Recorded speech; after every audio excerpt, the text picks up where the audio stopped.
The world has changed, and not at all because of the movement of lithospheric plates or a volcanic eruption. Hordes of gargoyles were flying in the sunset sky, and below were two warriors with bare torsos and various monsters, around which there was a red aura. It's about the monsters. They began to suddenly appear all over the world, leaving the planet on the verge of extinction. The main character was dressed in black clothes with a metal breastplate. He had a long cloak, and there was a hood on his head. He had white hair. He put his hands in his pockets and stood in front of the army of monsters, saying how many there are. And they appeared thanks to the tower. This is a mystical place that gave monsters strength and power. Lightning was circling near the huge tower, and monsters were flying nearby. People call this place Devil's Tower. The main character looked straight. He had purple eyes and black markings on his cheeks. The tower was named so because if you conquer it, then inside you can find everything you could want. Above the many mythical creatures such as skeletons, thunder gods, angels, and demons, the face of a white-haired man appeared, his eyes glowing.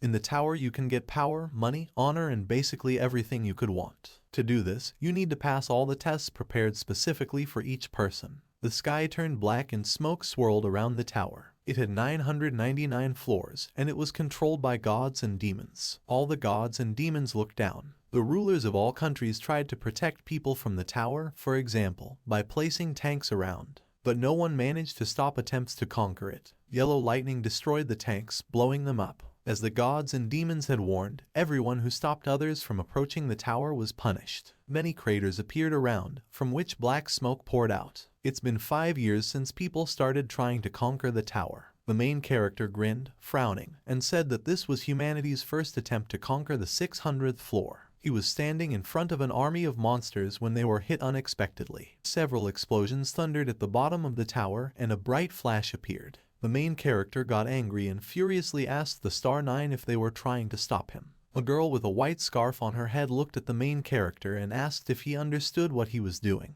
The Star 9 are 9 people who stood out among the millions of people who took part in the conquest of the tower. With the help of magic and divine energy, they gained immeasurable power. Everyone from the Star 9 turned their attention to the guy. A man with white hair and glowing eyes warned his allies that the guy was not stable. The main character raised one hand up. A dark aura appeared around him. He angrily asked how they dared and whether they thought they could resist his will. He shouted that this would not end with one death. He was a star called the Death Star. He is not a master of weapons, and he does not have superpowers. But he is the one who betrayed 9 stars and gained the title of the strongest. His name is Cha Jin Hyok. The main character smiled widely, frowned, and ordered to rebel. Purple magic circles appeared in the black cloud above Cha Jin Hyok, and bony hands burst out of the ground. Cha Jin Hyok was the one who brings destruction, the embodiment of death. Skeletons in armor rose from the ground, with a black and purple aura around them. A demonic skeleton appeared behind the main character, and in front of him stood his army of the dead. Cha Jin Hyok was the greatest necromancer.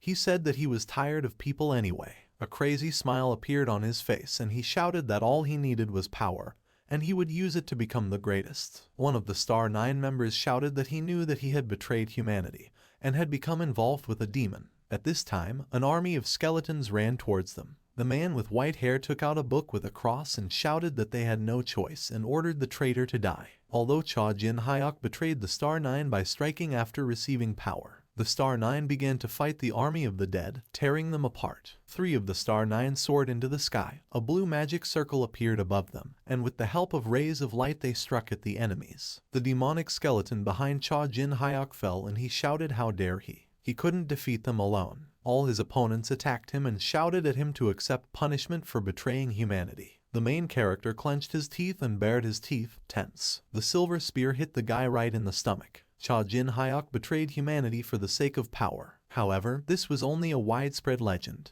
The protagonist's eyes turned white and he began coughing up blood. Cha Jin Hyok did not betray humanity. In fact, it was he who was betrayed by the 9 stars. 8 to be exact. But people were not told about this. 9 years have passed since then. The sky turned pink and the top of the tower was engulfed in dark smoke. There were a lot of dirty dishes in the sink, with a fly flying over them. The guy was lying under a blanket in his room, where flies were also flying. He tossed and turned under the blanket and said that he would return, swearing at the Star 9. The guy crawled out from under the blanket and continued to curse angrily. He had black hair and was wearing a white t-shirt. He sat down on his bed and looked around the room, slightly taken aback. He He smiled, squeezing his hand happily, and thought that he had actually succeeded in using his secret skill, soul transfer. He furrowed his black eyebrows, looking down with his violet eyes. Just before death, this skill allows him to transfer his soul into a suitable body. His violet soul came out of the physical shell. Apparently, the skill selected a body with similar physical characteristics for the main character. He felt his body, remembering the sensations from his previous body. He realized that he was still in South Korea. Cha Jin-hyuk angrily grabbed the edge of the blanket with his hand, continuing to be angry with the Star 9. He clenched his teeth, and a vein bulged on his face from tension. He believed that everything would be fine with him if he went to the 600th floor alone, and they offered to help and then betrayed him. He remembered coughing up blood at that moment. Cha Jin-hyuk fell to his knees, bloody spears and swords protruding from his body. He asked why. One of the 9 asked if he wanted to know why he was betrayed. He said that he would not be able to summon his evil spirits on this sacred land. Paladin Kine Pellin was holding a holy book in his hands. He was dressed like a church minister. Next to him stood Saint Carmen Pellin. She was dressed like a nun. They both had blonde hair. Carmen Pellin crossed her arms over her chest. She told Cha Jin-hyuk that although he was considered an entire army in the person of one person, he could not compare with them. The main character was breathing heavily, bleeding from his mouth, and he said that he was only trying to help. Kine Pellin walked up to him with his hands behind his back and said that it didn't mean they were treating him badly. He smiled creepily from ear to ear and said that they simply decided to cut it off at the root. Cha Jin-hyuk frowned and asked angrily with an angry face if Choi was with them. It was his friend, the battle star of the 9. Choi had red hair, wore a green jacket over his naked body, and his hands were bandaged. He decided not to participate in the clearing of the 600th floor. Cha Jin-hyuk lowered his head while the rest of the stars stood in front of him and said that they just didn't tell him because they were afraid that he would help him. He thought that they had caught him. His eyes began to darken and become cloudy. He had lost too much blood. The main character considered this his mistake. He lowered his hand to the ground, thinking that for them he would die once. Cha Jin-hyuk placed his hand on his chest, covering himself with a purple aura. He mentally told the 9 that they shouldn't think that this was the end. He promised to become even stronger. The sinister faces of Kine Pellin and Carmen Pellin began to blur. The main character considered them traitors. He gave them one last furious look, planning to take revenge on them. Cha Jin-hyuk began to fall down, leaving this physical body. The main character in the new body closed his eyes, clenched his teeth, and tensed. His eyes turned white. He clenched his hand into a fist, thinking that he had not even made his monsters out of them yet. And now he would certainly take care to destroy their souls and prevent rebirth. The smartphone screen lit up and it began to ring. Cha Jin-hyuk was surprised and reached under the blanket to get it. He picked up the white phone, surprised. He looked at the phone with an interested face, thinking about the body.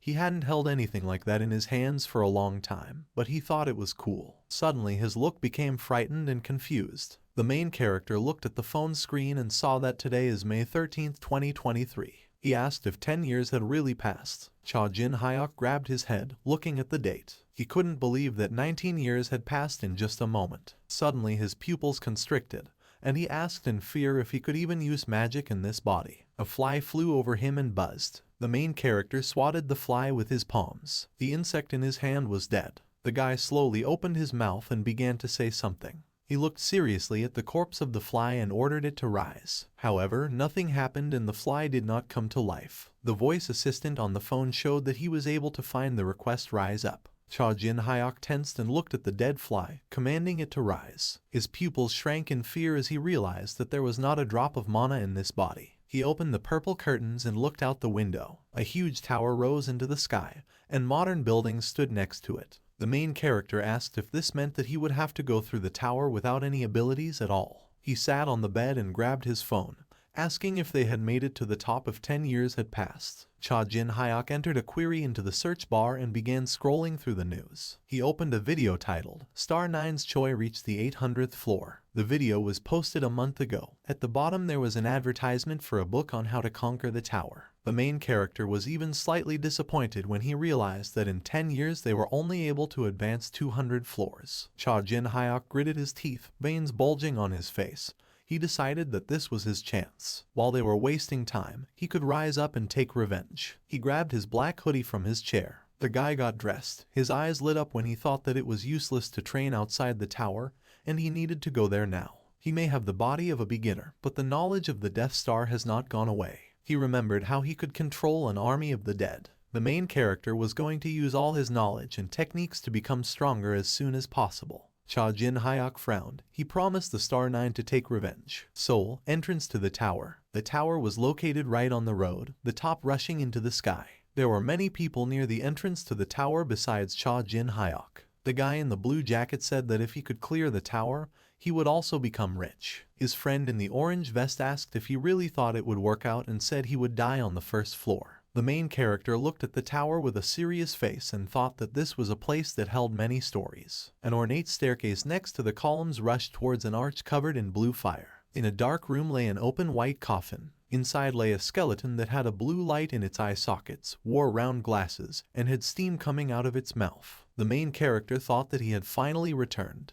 A terrible fire was burning in the forest. The heat spread throughout the entire area. Whoever ran away from there had white socks and slippers on her feet. It was a girl in a white robe with horns on her head. She was crying bitterly. Someone's hand threw a gold coin into the air. It was a blond man wearing a white shirt with a black vest. Behind him lay a huge amount of coins, and on his table were golden scales. A small white fox with two tails stood near the houses in a narrow alley. Cha Jin-hyuk promised that he would make sure everyone knew about him. The man with black horns was dressed in black clothes. People turned to look at him. He had long black hair and red eyes. He crossed his arms over his chest and looked down with displeasure. 1 p.m. The entrance to the tower is open. The gate opened and a blue portal appeared. People shouted that the doors were open and they couldn't relax. Everyone around Cha Jin-hyuk ran to the tower while he calmly walked there. He smiled creepily, removing the hood from his head, thinking that the time for revenge had finally come. The last participants entered the tower. Their silhouettes were visible. After this, the doors to the tower closed. Blue pixels appeared around Cha Jin-hyuk, and a blue magic circle lit up under his feet. A system window appeared. Welcome, Conqueror. The main character lowered his gaze, thinking that this lasted 15 years. A system window has appeared. Welcome to the training floor. Cha Jin-hyuk stood on a circular platform from which a path was drawn forward. He sighed in annoyance, closing his eyes and thinking about the training floor with such a stupid level of difficulty. It will take several days to reach the end of the path, which is full of traps. Ahead there was a long corridor, at the end of which there was darkness. Cha Jin-hyuk knew that everyone said that out of the 10 floors, this is the stupidest. The main character stood facing the corridor. A system window appeared in front of him. Goal: to reach the destination, overcoming all obstacles. The wounds will heal upon reaching their destination or returning to the starting point. Cha Jin-hyuk decided to look at his characteristics. He opened the characteristics window, looking at it with a serious face. A system window appears. Class missing, subclass missing, talent, mana. Abilities: strength 1, experience 1,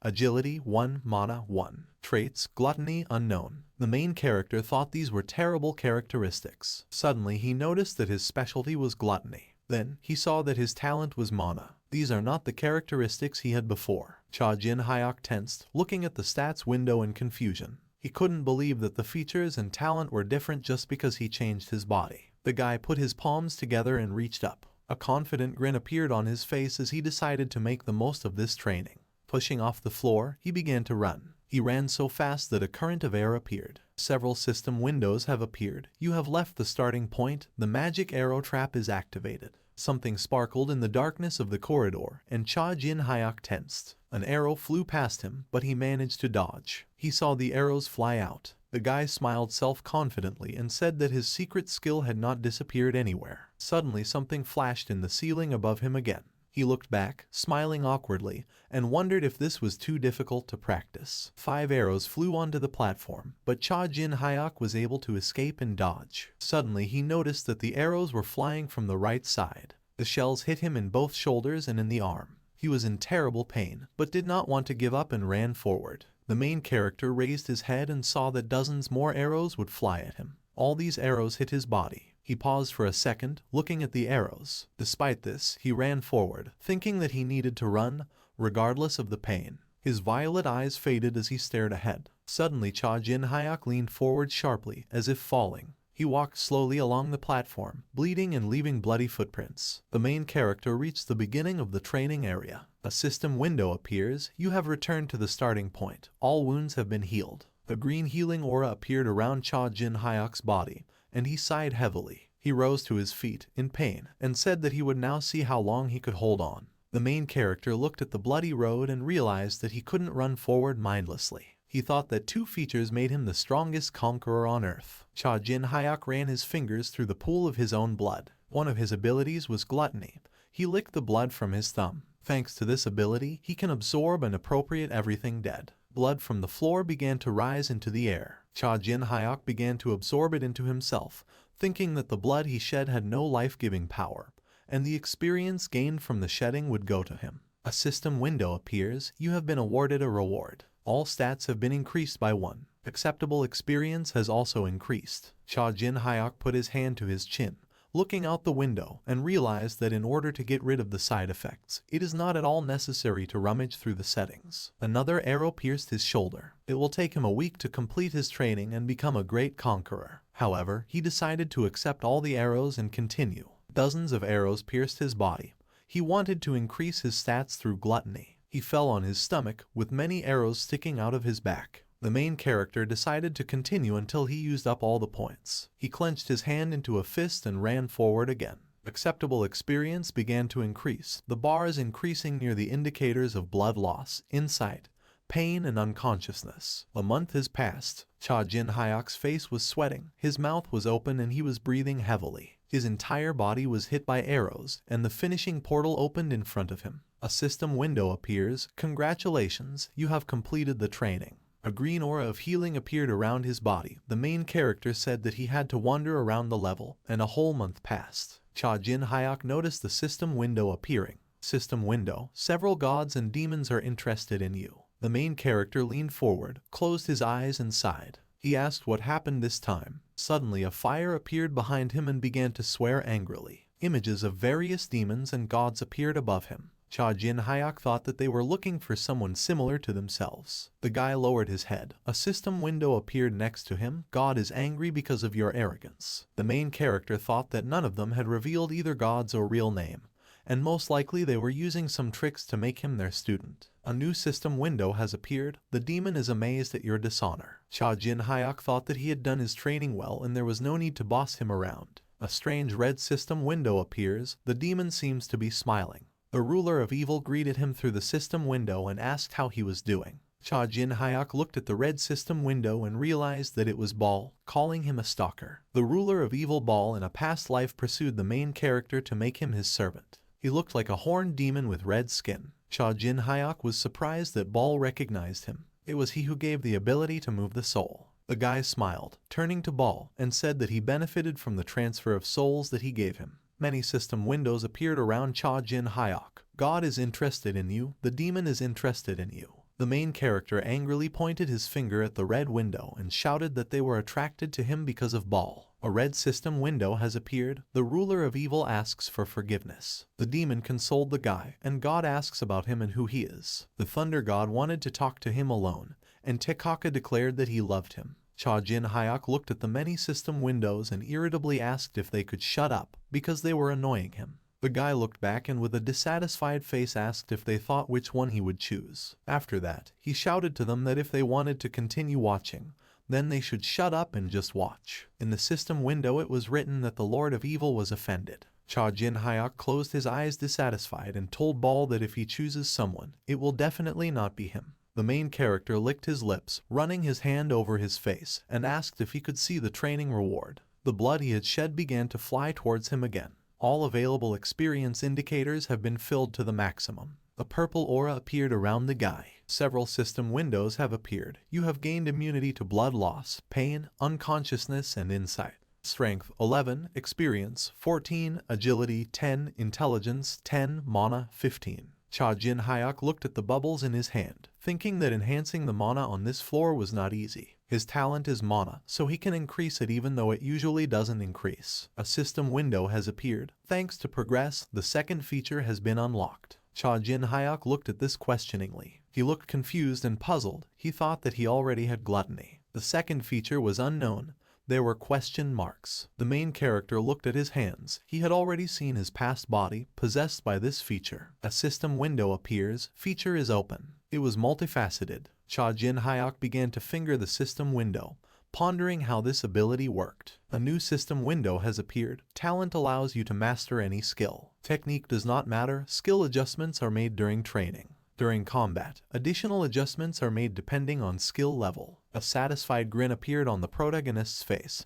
He believed that with this feature he was invincible. A title that he had never been able to obtain before was the title of Almighty. A man with long hair sat on the throne and had a weapon in his hands. A system window appeared in front of Cha Jin Hyuk, saying that the Lord of Evil was curious about his statistics. The guy's pupils narrowed. He opened his mouth in shock and was taken aback. After that, he turned away and ordered Ball to leave him and leave. The main character approached the portal and turned around, saying that he had moved on, and called Ball with him. The Lord of Evil asked if he could join him. A wind blew from the portal, which blew the guy's hair and sweatshirt. Cha Jin Hyuk walked in with a serious face, thinking that the next room should be a training area. He entered the training room, as indicated by the system window. The main character came out of the portal. Around him there was a room with brown walls. There were various weapons everywhere, such as swords, axes, halberds, and so on. Several system windows have appeared. You can select the weapon and class that suit you best. Once you make your choice, break through the floor to move to the first level of the tower. Cha Jin Hyuk walked further around the room, looking at the various weapons. In a past life, having learned about mana, he did not doubt it for a second and decided to become a magician. The main character looked at the magician's staff. After that, he grabbed the wooden bow. He didn't understand why he didn't immediately see the full potential of diversity. Cha Jin Hyuk looked at the bow and ordered the system to generate targets. 3 targets appeared next to the guy. He loaded arrows into his bow. He pulled the string and took aim. The main character fired 3 arrows in a row. All 3 arrows hit the center of the targets. He sat down on one knee and ordered the system to generate more targets and make it so that they too could attack. A system warning window appears. You have not yet selected a class. The target may be dangerous. A gambling smile appeared on Cha Jin Hyuk's face and he said that he didn't care. Robots appeared with targets on their faces and chests. A system window has appeared. The settings have been changed. Now targets can attack the player. The robots immediately ran towards the guy. The main character jumped to the side and fired 3 arrows at once. All the arrows hit the robots in the head. The remaining targets continued to run towards him. They were preparing to attack Cha Jin Hyuk and attacked him. Suddenly the robots were cut in half at the waist. The tip of the worn sword began to smoke after the attack. The main character had a huge sword in his hand and a spear in his other hand. They ordered the system to generate more targets and make them stronger. New robots appeared. They were larger. The complexity was increased. Suddenly one of the targets noticed a shadow falling on him. Cha Jin Hyuk jumped high into the air and then hit the head of the giant robot with his spear. After that, he crossed the hands in which he held the daggers. Without even turning around, he threw the daggers back and hit the robots' heads. Suddenly, drones with targets appeared above the guy behind him. He gritted his teeth and turned around, knowing that this would be a long-range attack. Each drone fired a projectile. The main character managed to hide. A system window appears. Attention! The strongest targets that can be provided at this level were generated. Cha Jin Hyuk quickly ran towards the weapon. He looked back and, grinning, asked if these were really the strongest. The guy rushed to the staff and said that in this case he would have to accept the idea of becoming a magician. He took the wooden staff in his hand, his eyes turning white. The drones began preparing to attack again. The sphere in the staff began to glow and Cha Jin Hyuk smiled and said that he was faster. He pointed his staff forward and purple power and a magic circle appeared from the sphere. He used a magic arrow. Purple shells blew up each drone. The main character raised his head and looked at it. He looked down and looked at his hand. He wondered what else diversity could show. He felt as if he had known this skill for 100 years. A system window appeared in front of his face, where it was written that the achievement had been obtained. A system window has appeared. Use at least one weapon from each category in the training room while being omnipotent. Reward: multiclass class unlocked. Attack points plus 5,000. The main character was taken aback. He was surprised what kind of multiclass it was. A system window has appeared. Would you like to select a multiclass as your class? Please note, you cannot select this class when you leave the room. Cha Jin Hyuk looked at the system window and thought that even though this is a multiclass, it cannot lose its main advantage and make it a main class. He turned his head and told the system that he was selecting a multiclass as a subclass. The system replied that this was impossible. The main character was immediately taken aback and asked why. The system responded that subclasses would only be available after the 100th floor. A system window appeared in front of Cha Jin Hyok's face, where a closed castle was drawn, and it was written that it was necessary to clear the 100th floor. The guy forgot about it. He understood that if he did not choose a class, he would not be able to leave here. His face was thoughtful and serious. He decided to use his achievement points. The main character looked straight and asked the system if he could use achievement points to unlock a subclass. A system window with a question mark appeared. The system did not understand how the newcomer knew about this. It was a currency that could be obtained through achievements. Using points, players can make changes to the system. For these points you could get money, weapons, shields, and potions. Cha Jin Hyok threw up his hands and told the system that there was no point in asking how he knew about this. He stated that he wanted to use the 5,000 points to unlock subclasses. A system window has appeared. A transaction using achievement points, unlocking subclasses. Required points, 50-50, available points, 5,000. The system said that he did not have enough points. The main character lowered his head and sighed tiredly, saying that he had no choice. He turned to Ball and said that his help would be needed. The main character pointed at the red system window and ordered Ball to reveal his identity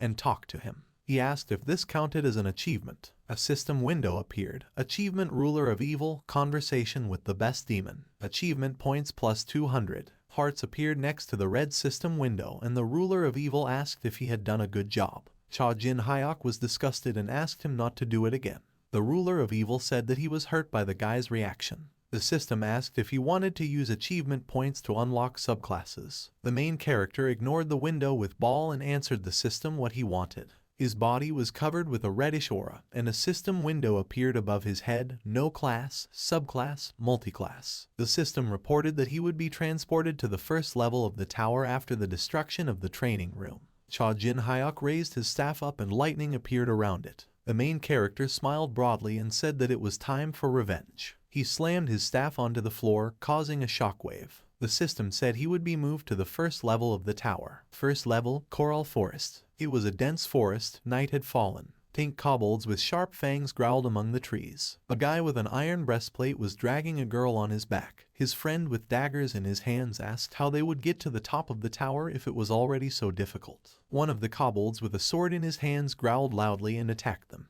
The dark-haired guy turned pale and screamed loudly in fear. A rift appeared in the starry sky, like cracks in glass. A portal appeared from the rift, from which Cha Jin Hyok emerged. He noticed a pink kobold on the ground and thought it was his first kill. The main character smiled terribly. His eyes sparkled. He crushed the kobold's head with his foot and trampled him into the ground. The enemy's head began to smoke, and the rest of the kobolds were taken aback. Cha Jin Hyok said that they haven't seen each other for a long time. The kobolds became more aggressive. They bared their teeth and began to growl. The guy put the staff on his shoulder and told the kobolds to wait. He ran his tongue over his teeth and smiled excitedly. He wondered how much he would get if he ate them all. He stood with his back to the other people and looked at the kobolds. The guy with the girl on his shoulder was amazed. He couldn't believe that the main character defeated the kobold with one blow. He looked at Cha Jin Hyok's staff and assumed he was a mage, but he defeated the kobold with one kick. The guy with daggers in his hands turned to the main character and said that he did not know who he was, but offered to fight together. Cha Jin Hyok, without even turning to him, rudely told him to back off. The guy and his friend were taken aback, not expecting such an answer. The main character turned to them and threatened that if he touched even one,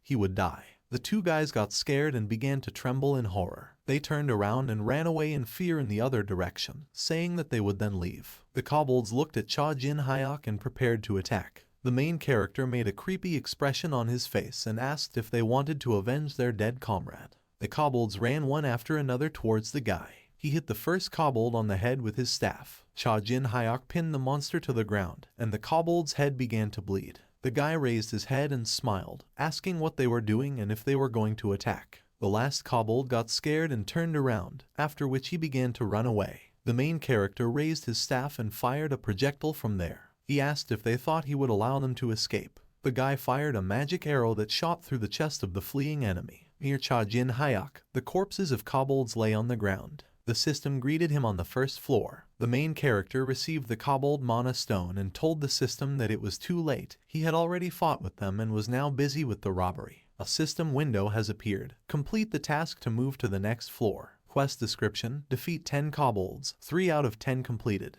Cha Jin Hyuk thought that this was easy and he could defeat at least 100. He put his hand to his chin and thought that it would be nice to get the fighter achievement. If you kill a monster 1,000 times, you can get this achievement. In the past, he beat everyone to get all the achievements. Back then he had a huge number of titles, like Kobold Killer. The main character approached the enemy's corpse and asked if it was time to refresh himself. He raised his hand and used the gluttony skill. The kobold's body began to turn into pink flames. Cha Jin Hyuk sucked it in with his mouth wide open. He swallowed everything and his Adam's apple twitched. His eyes turned red and his pupils became narrow, like those of an animal. He seized this kobold's memories. A strong aura appeared around the guy. He took over the enemy's strength and can now understand the language of kobolds. A system information window appeared. Name Cha Jin Hyuk. No class, subclass, multiclass, talent, mana. Strength 21, experience 19, speed 20, intelligence 25, mana 31. The main character looked at his indicators and was surprised that they had increased. These are the indicators of the 10th floor. Green class icons appeared in front of him and a class adjustment occurred.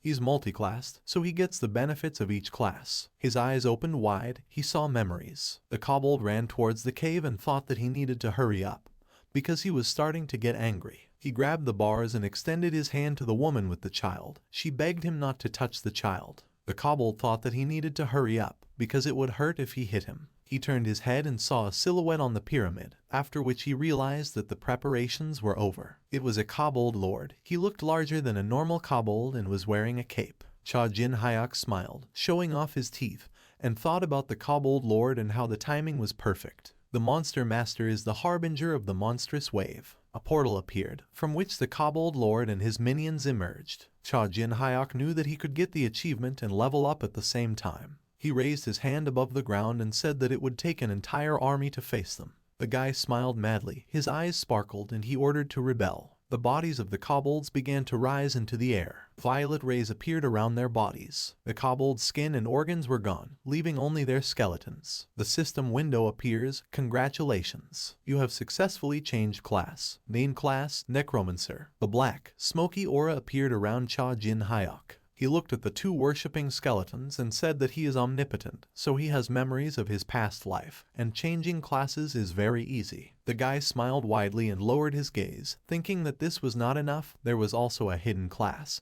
so he needed to go to the first floor. One of the skeletons turned his head and Cha Jin Hyuk asked what was the matter. The kobold's pink heel shook and trembled in fear. Behind him stood 3 of his relatives, who shouted angrily. The main character smiled and looked at his staff and turned to his minions. He ordered them to kill everyone in their path. The skeletons obediently walked towards the opponents, opening their fanged mouths. The souls of the kobolds began to leave their bodies. Cha Jin Hyuk tossed the blue gem with his hand. A system window appeared above his head. 10 out of 35 kobolds had been defeated. Next to the guy was his army of skeletons. He said something must be here somewhere. Suddenly his face became surprised. He opened his mouth slightly. He found what he was looking for. It was an old dilapidated house that was overgrown with moss. The door was broken, so the guy just pushed it aside. Inside there were barrels, a stove, and a boiler. The main character was glad that no one touched this place. He ordered his minions to wait outside and went inside. Cha Jin Hyuk kicked the old and rotten floorboards. There was a ladder under the wooden floor, and the guy was glad about it. He began to go down the stairs. A blue light was burning on a column nearby. The main character was looking for a hidden classroom on the first floor of the tower. As he walked down the stairs, he threw blue stones onto the steps. Stones fell on the stairs and made dull knocks. Cha Jin Hyuk thought that a necromancer is a high class that can absorb souls, a spiritual master. He entered a gloomy room with a coffin in the center. The bag of blue stones lay on the floor, and the guy went to the coffin, thinking that the very first spiritual master was there. Cha Jin Hyuk grabbed the heavy lid of the coffin and began to open it. A skeleton in tattered aristocratic clothes jumped out from there, surrounded by a blue aura. The main character frowned, a drop of sweat running down his cheek. This skeleton was called Vulcan. Vulcan stood in front of the guy and asked if he was his descendant. Cha Jin Hyuk smiled, frowning, and mentally told Vulcan that they had not seen each other for a long time. The skeleton narrowed his eyes and silently waited for the guy's answer. Vulcan raised his fist to his mouth and said that the guy was not at all surprised, and he tried so hard to scare him that now he was even embarrassed. Cha Jin Hyuk grinned and asked why a necromancer should be afraid or surprised at the sight of a skeleton.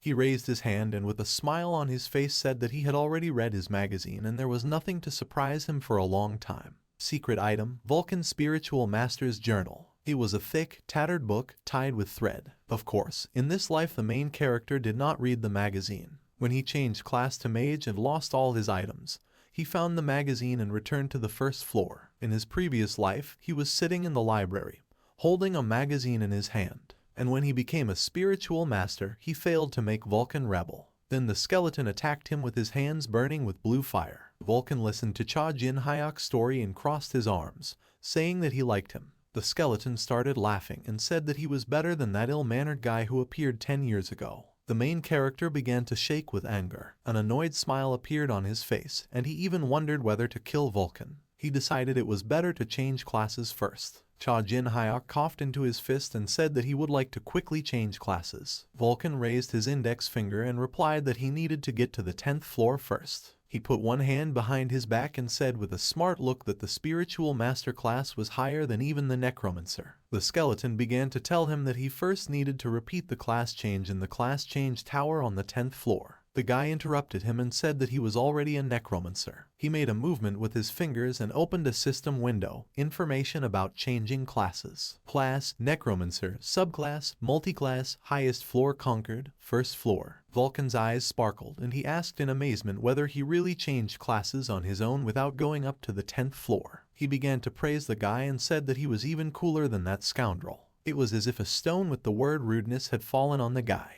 Cha Jin Hyuk lowered his head and asked the skeleton whether he would change class or not. Vulcan laughed and replied that he still couldn't stop talking. He rose into the air and raised his hands. Blue smoke appeared around him. The main character sat down on the stone floor. Soon the entire room was filled with blue smoke. A purple suction sphere appeared in front of Cha Jin Hyuk. He lowered his eyes, looking down. Long ago, before the tower appeared on Earth, Spiritual Master Vulcan was one of the main walkers. His human form was depicted on a scroll. Although he was the strongest Necromancer, he continued to look for ways to become even more powerful. An image of Vulcan surrounded by an army of skeletons appeared on the scroll. He was sitting at his desk by candlelight and writing something in a journal. He believed that skin and bones were not enough and wondered if there was anyone stronger. Instead of a Lick or a Death Knight, he wanted to summon someone else. He sat at his desk for a long time, thinking. Vulcan drew a clot of energy in his journal. It was a soul. He wanted to summon the soul of the dead, and then he could create one who would surpass everyone.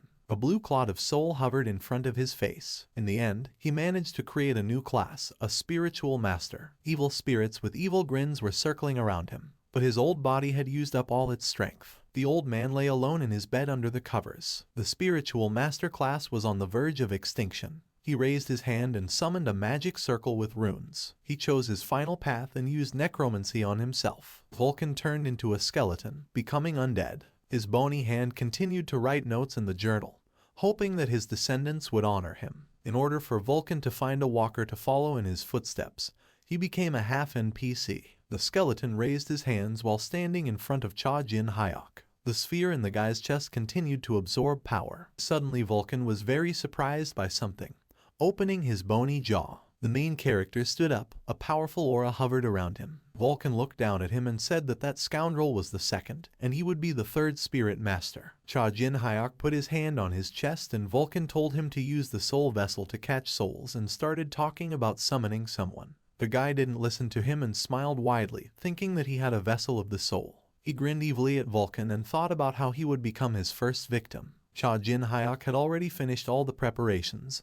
He didn't want to fail twice. Vulcan clapped his hands and congratulated the descendant, after which he ordered him to conquer the tower and glorify his name. The main character grinned and the skeleton looked at him intensely. The guy pointed his finger at him and told him to do it himself. Vulcan was taken aback and looked at him blankly. He immediately began to get angry and swear, asking if he had forgotten about the promise written in the journal. Cha Jin Hyuk put his hands in his pockets and began to approach him. He said that leaving your work to others is a bad habit, and he will correct it. Vulcan began to back away and asked why he was approaching. The main character began collecting souls, and a suction hole opened in his chest. Vulcan's soul began to emerge from his bony body, and he screamed piercingly. His skull became covered with sweat, and his face became frightened and exhausted. His skeleton fell apart and he flew out of his clothes, asking if Cha Jin Hyuk thought he would allow his soul to be taken. The protagonist's pupils shrank and a crazy smile appeared on his face. He thought that he had finally succeeded.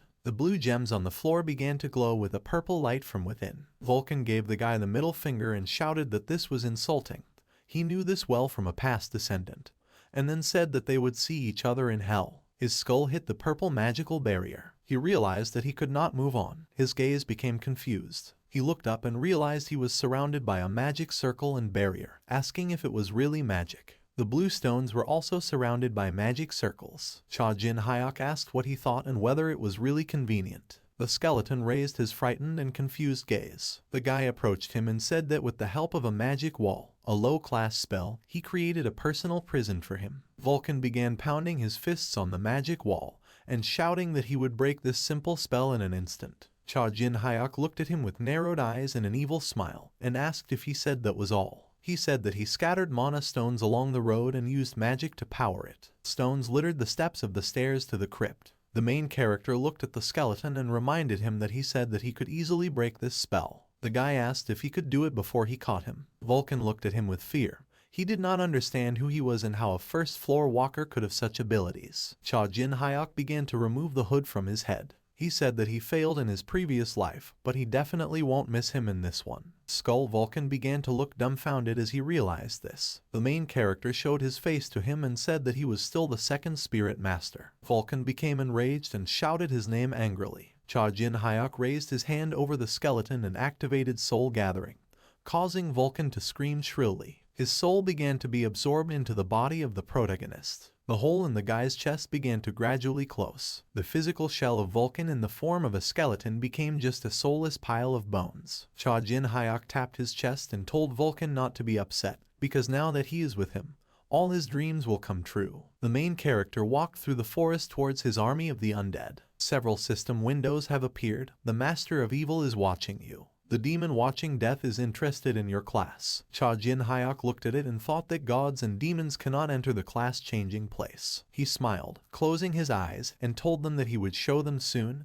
Just don't bother them. He looked at his army of skeletons. The skeletons sat humbly on their knees and looked at him. The main character thought that he would no longer need them. He flexed his fingers and raised his hand up. The guy clenched his hand into a fist and ordered them to disappear, after which the skeletons began to evaporate. He opened a hole in his chest and ordered other undead to rise. A huge number of kobold souls came out of his chest. They all began to acquire a physical shell. The kobolds looked more demonic. Cha Jin Hyuk looked at them and guessed that they couldn't speak either. Suddenly someone called him an idiot, and the main character turned around. Vulcan was on one knee, holding his head. He looked up at the guy, gritting his teeth, and asked how Cha Jin Hyuk dared to use him as a spiritual soldier. The main character grinned and looked at Vulcan's human body, saying that it was the first time he had seen him in such a form, noting that he was probably handsome in his youth. Vulcan began to hover above the ground and blue lightning appeared in his hands. He shouted that it would not remain like this and let Cha Jin Hyuk not underestimate him, the first spiritual master. Suddenly he felt a strong tension. His pupils narrowed and a sharp weakness appeared. He grabbed his throat and fell to his knees. The main character told him that he was alive thanks to his mana, and if he cut off access, Vulcan would immediately dissipate in the wind.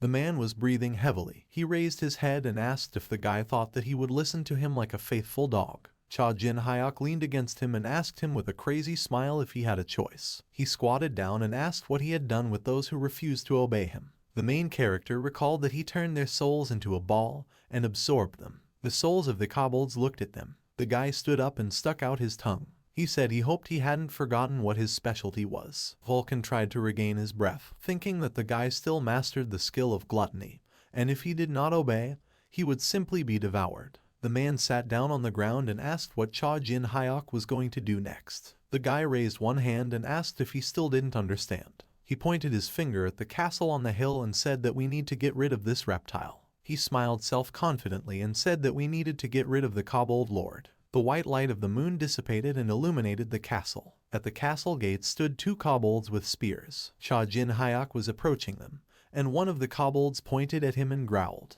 Both kobolds pointed their spears at him and began growling in hostility. A purple aura appeared around the guy and he smiled ominously. He released the souls of his soldiers in an instant. The undead immediately attacked the guards, who did not expect this. They killed the kobolds, and the main character already had a whole army behind him. More kobolds appeared on the castle walls, ready to defend the castle. The monsters jumped down. Cha Jin Hyuk thought that he had 30 ghost kobold soldiers. They were no match for him anymore. He had a staff with a mana stone in his hands. He had no intention of doing nothing. He placed the staff on his shoulder and with a grin ordered it to be brought to its master. The ceiling and walls began to shake and collapse. The kobold lord was in his office, a red aura hovering around him. He listened to the noise and wondered if an intruder had come to them. He ordered his subordinate to quickly prepare the offerings. The kobold saluted and obeyed the order. The purple kobold's gloomy soul howled loudly. He pierced the bodies of 3 enemies at once. The frightened kobold looked at this and began to back away in panic. Cha Jin Hyuk came up behind him and grabbed him by the head and jaw. He snapped the kobold's neck and his eyes began to fade.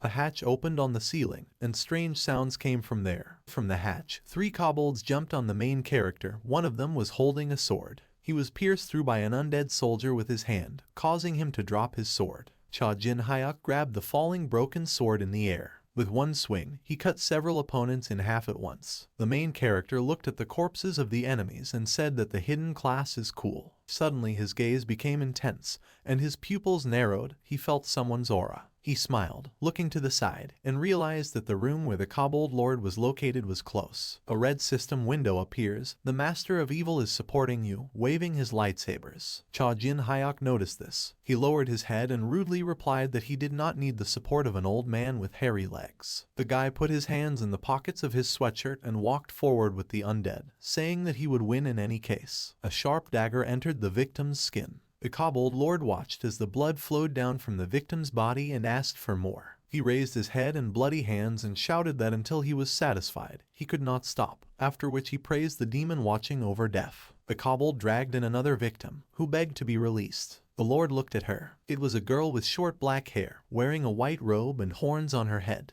The girl cried and desperately resisted. The kobold lord was surprised that she was a goblin. He grabbed her thin wrist and laughed disgustingly, saying that she would be better than an ordinary person. Suddenly something hit his hand, and he let go of the girl's hand. The main character stood on the balcony, a sword stuck into the floor near the Goblin Lord, and he shouted that it was him. A smirk appeared on Cha Jin Hyuk's face, and he asked what they were doing here, suggesting that they were performing a sacrifice or a summoning. He smiled evilly, a strong aura hovering around him. The guy said it wasn't that important because they were going to die anyway. The kobold lord looked at him, clenching his fist in his hand. He bared his teeth and called him an uninvited guest with a disgusting expression on his face. Cha Jin Hyuk looked at him arrogantly and said that he must be the lord of the kobolds, and it is clear from him that he is the leader of the worms. The kobold lord said that his name was Callum and that he was the king of the kobolds, and then ordered him to show respect to him. His eyes began to glow and he showed his sharp fangs. The protagonist smirked smugly and said that he was too arrogant for a first-floor monster and ordered him to try and force him.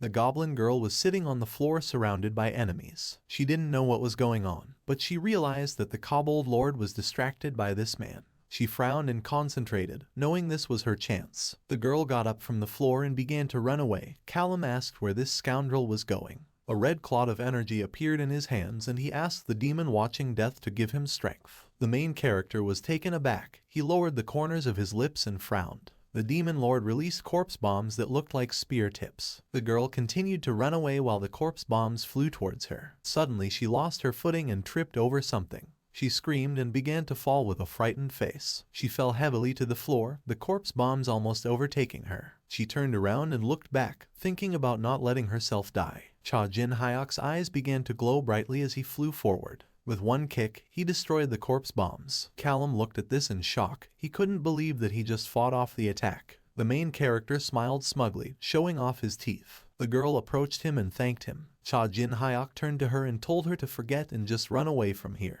He noticed the girl's horns and asked if she was a goblin. The guy imagined several goblins with weapons in his head. These are powerful beings who live on the 100th floor. They have no need to go lower, especially a single person who has not even reached adulthood. The main character looked at the girl with concern and suggested that something had happened on the 100th floor. He decided to save her so that he could ask her about everything later. The kobold king turned to him and asked how he dared interfere with the sacrifice to the Almighty. Cha Jin Hyuk closed his eyes and told the goblin girl to hide somewhere if she didn't want to die. because he wouldn't save her twice. She agreed and ran towards the gate. Callum began to inflate the bellies of his minions and shouted that a fresh corpse would be even more powerful, and let the guy try to repel this blow. The kobolds began to explode from the inside, and the king used a corpse bomb. There were 2 loud explosions. Cha Jin Hyuk managed to escape. He clenched his hand into a fist and smiled widely, shouting that it was too slow. Callum looked at him fearfully, his pupils constricted. The main character hit him in the jaw and shouted that he had too little control over his mana. The kobold lord hit his back on the table. He didn't understand where the walker from the first floor got such strength. Cha Jin Hyuk jumped towards him again and shouted that they had just begun. The kobold king's face began to sweat as he began to try to find a way out of the situation. He raised his head and loudly called out to the demon watching death and begged him for salvation. While the guy was preparing to attack the enemy, the blood on the table began to move. A stream of blood rose up, splashing in all directions. A wave of blood stopped the protagonist's hand. The blood clot turned into a huge demon with 5 yellow eyes. Its bloody fist grabbed Cha Jin Hyuk's hand. The guy looked at the monster's bloody face and realized that it was a bloody golem. He wondered how he managed to summon such a high-level being. Veins bulged on the protagonist's face, and the golem began to pull him down. The creature hit the guy on the floor, breaking it. Callum, who was sitting near the table, began to laugh and asked how he liked it. The impact left a dent in the stone floor where Cha Jin Hyuk lay. The kobold king shouted that this was his strongest ritual. Lying on the floor, the main character asked about the ritual. He frowned, his face looking very angry. He asked if he understood who he was talking to now.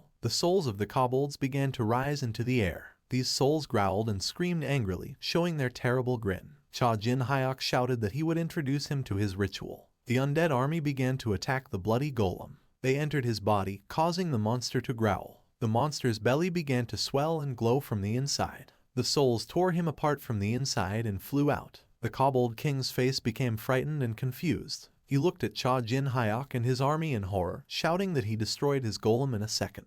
The main character's face and clothes were covered in blood. He said that even for monster lords, creating golems is not so easy. A blue system window appears. The demon watching death is defeated. Cha Jin Hyuk asked if he did it, then named the demon named Byun. Several system windows appeared. The demon watching death silently nods. The Lord of Evil looks on with contempt. The main character remembered how the Death Watcher demon was interested in his class, after which he said that he was curious about what he was capable of as a spirit master, and he summoned a blood golem when he saw it fighting one of his followers. Cha Jin Hyuk looked at the kobold king and said that he was just a puppet, and it was expected that the mana had run out since Byun had specially summoned a golem. Callum opened his mouth in horror and shouted that this could not be and he would find him to take revenge in the event of his death. The main character set his army on him and replied that it would be nice, because he had something to tell him.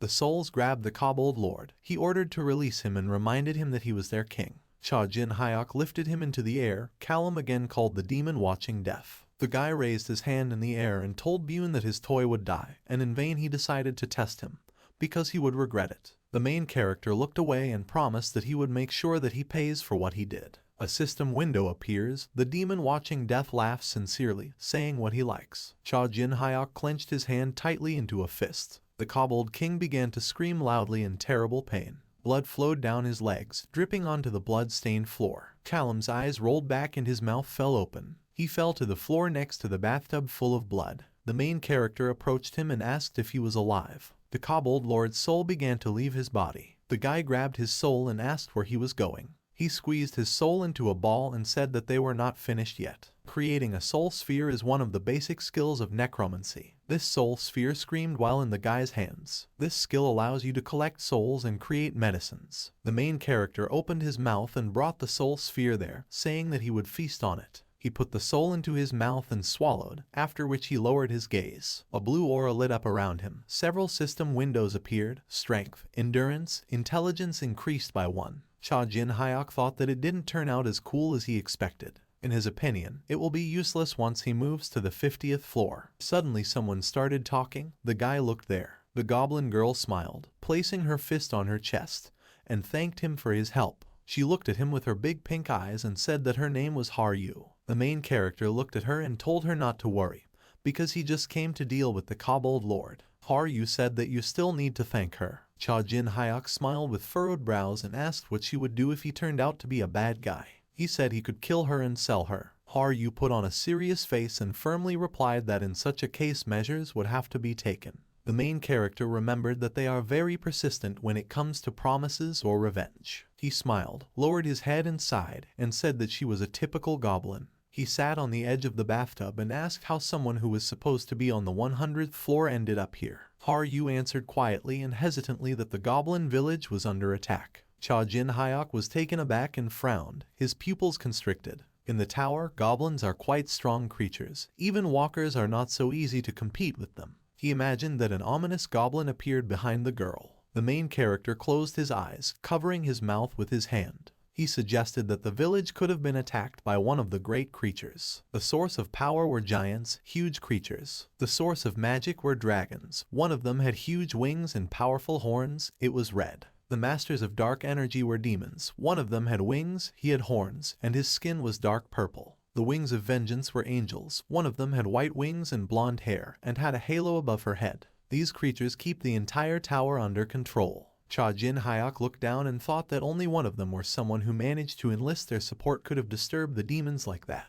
Or it could have been a Star 9. He remembered images of Kine Pellin and Carmen Pellin, thinking that this might be the work of someone related to the squad. The main character clenched his teeth and cursed angrily. Haru worriedly asked if he was okay. He turned away from her and replied that everything was fine and would go. The girl asked where he went. The guy put his hands in his pocket and asked if she was going to stay here among the pools of blood. Haru understood what was going on. She placed her hand on her chest and firmly stated that she would like to go with him, if possible. Cha-Jin Hyuk looked at her and thought that she was still young, but he could take her with him. He approached her and said that he would be busy, so he would not defend her. Haru raised her fist and said that she could take care of herself. The main character shouted that she was almost killed by a kobold. She was taken aback, her pupils constricted. She puffed out her cheeks resentfully and shouted that she had simply let her guard down. Cha-Jin Hyuk turned away from her and still said that she could come with him. He looked at his stained clothes and thought that he needed to change clothes. It was better not to attract attention with bloody things. A purple armor icon appeared above the corpse of the Kobold King, the main character,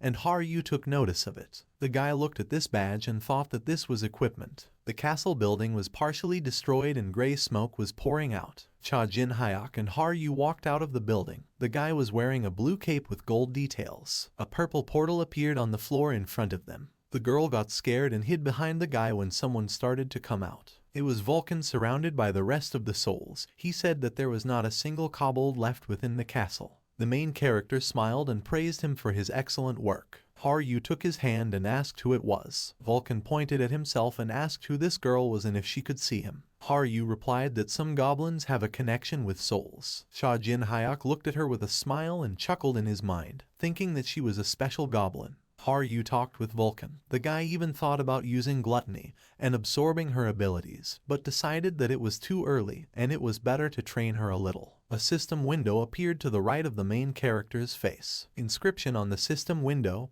Wave of Monsters. Destroying monsters can cause waves. Attention! After accepting the task, all safe areas of the first floor will be inaccessible. Yes or no? Cha-Jin Hyuk smiled widely and was happy about this. Vulcan and Haru looked at the mission and were surprised. The girl hoped that he was not going to accept this task. The guy grinned and looked at them, answering that if he hadn't planned to, he wouldn't have come all this way. Many system windows have appeared. The Master of Evil considers this reckless. God is concerned about your carelessness. The Death Watcher demon will give you a reward if you reach rank 1. Cha-Jin Hyuk looked at the system windows and asked if he was trying to make a call like this. The system window replied these were the words of a demon watching death. The main character smiled, closed his eyes, and said that he would make a decision when he saw the reward. Vulcan crossed his arms and said he couldn't believe it. He asked if the guy had decided to die. Cha-Jin Hyuk answered him that he knew that he would rather want him dead, since then he would be completely free. He pointed at Vulcan with a smile and said he would be his servant even after death. The man asked to stop joking because it was scary. Cha-Jin Hyuk pressed the button to accept the task. A red system window has appeared, the beginning of a wave of monsters. Someone has received a wave of monsters. Kobolds are attacking the entrance to the village. Soon all safe areas on the first floor will be inaccessible. First floor safe zone, Kobold Village. All the other walkers gathered together and asked what happened and what the wave of monsters was. The players looked irritably at their system windows and began to be indignant.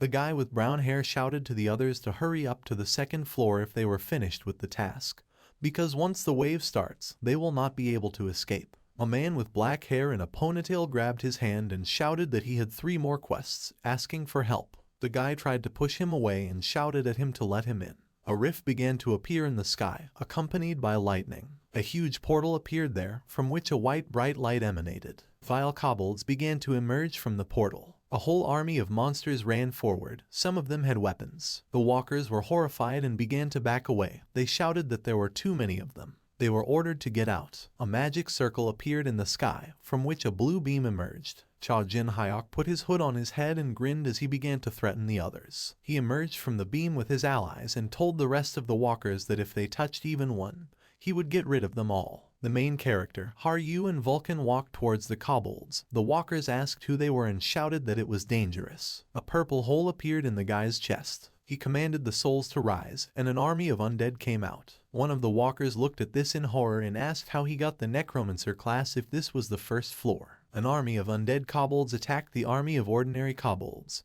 who continued to run out of the portal. Cha Jin Hyuk watched their battle with pleasure. Haryu approached him and hesitantly asked if she could try to kill too. He looked at her with a smirk and told her to hurry up because his army might not leave her anything. The girl smiled softly and told him not to worry, because she had an idea. She began to open a pink portal in the air. Cha Jin Hyuk looked at it in surprise and thought it was a sphere. Haryu's pupils became cat-like, and a sheathed blade appeared in her hands. The eyes of one of the opponents turned red. He jumped over his relative. The kobold attacked Haryu, growling aggressively. The girl began to take her blade out of its sheath. She swung her sword once and cut the kobold in half. Cha Jin Hyuk looked at the girl's back and realized that this is not an easy sword. This young goblin handles it so deftly. He watched her worriedly, guessing that she was the target. Suddenly someone called out to him rudely and he turned around. The guy in orange clothes and his allies approached him and asked who he was to create the wave. The main character looked at him and indifferently asked who he was. A guy with dark hair reaching to the back of his head pointed to himself and said that his name was Sun T. He asked if he had heard of the White Swallow Guild. Cha Jin Hyuk looked at him and asked about the guild. Sun T asked again if he heard. He said that there was a famous guild of Brother Kine Pelin and Sister Carmen Pelin called the Holy Land.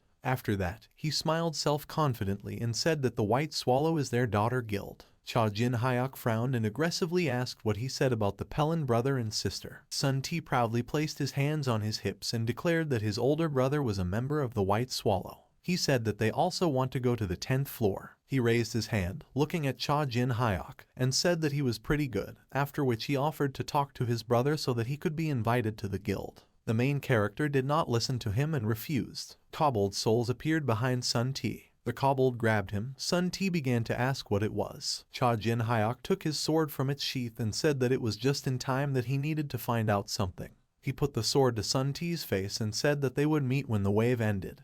He would need to ask a couple of questions. The guy in blue asked Cha Jin Hyuk why he stood in their way, because they were comrades. His friend in orange asked how dare he bully people because he was a little stronger than them. The main character looked at him incomprehensibly and asked why not and whether it was all obvious. The kobolds from the Cha Jin Hyuk army were tearing apart the pink kobolds. The guy told the walkers that they are not capable of hitting, killing, or stealing anything. This is not necessary on Earth. The main character, with a serious expression on his face, added that strength is simply necessary in the tower. Sun T ordered to release him. The kobold soul released him. Cha Jin Hyuk ordered him to listen carefully, otherwise he would die. While Sun T was trying to catch his breath on his knees, Cha Jin Hyuk told him that he spared him because he needed to find out something. He turned away and walked in the other direction, ordering him to stay away from him, otherwise he just wanted to hit him. His friends ran to Sun T. They began to help him get up on the ground and began to ask what he would do and whether he would answer anything. Sun T lowered his head and said gloomily to run. His friend in orange clothes was taken aback. Sun T turned to them and scaredly told them to run again, because if he caught them, they would die. The fight between the dead and living kobolds continued. Suddenly one of the pink kobolds pointed at something and growled. Cha Jin Hyuk and Vulcan were flying towards them in the sky. The main guy's eyes started to glow and he grinned. Energy began to concentrate in Vulcan's hand. The two of them struck at the army of living kobolds. The opponents began to fly away. The man said that there were a lot of them. They stood with their backs to each other. Cha Jin Hyuk said that he will fight back and Vulcan will follow. The man said that he had given up orders. The two of them raised their hands, where purple energy came from, and they ordered to rebel. Evil skeletons began to appear from the ground. The skeletons came out one by one. One of the dead grabbed the kobold by the leg. Another skeleton bit him on the shoulder, causing the kobold to scream shrilly. Souls and skeletons attacked opponents. Cha Jin Hyuk told his ally to turn all monsters into skeletons. Vulcan said that you don't even have to ask for it. The main character pushed off from the cold ground. He jumped forward and offered to play with a gambling grin. A bright purple explosion thundered as the kobolds looked on in horror. Cha Jin Hyuk swung his sword, cutting his enemies into pieces. The sword cut the enemy into two parts. It was Haru, who deftly wielded her blade. Suddenly a piercing scream was heard. An army of kobolds was approaching her. Haru was breathing heavily, her face sweating. She thought that there were too many opponents. One of the kobolds jumped at her from behind. He scratched her across the exposed part of her back. The girl closed her eyes and screamed in terrible pain. She frowned and narrowed her eyes. The girl remembered how she sat on the ground while her village burned, and thought that compared to what she had to experience then, this was simply nothing.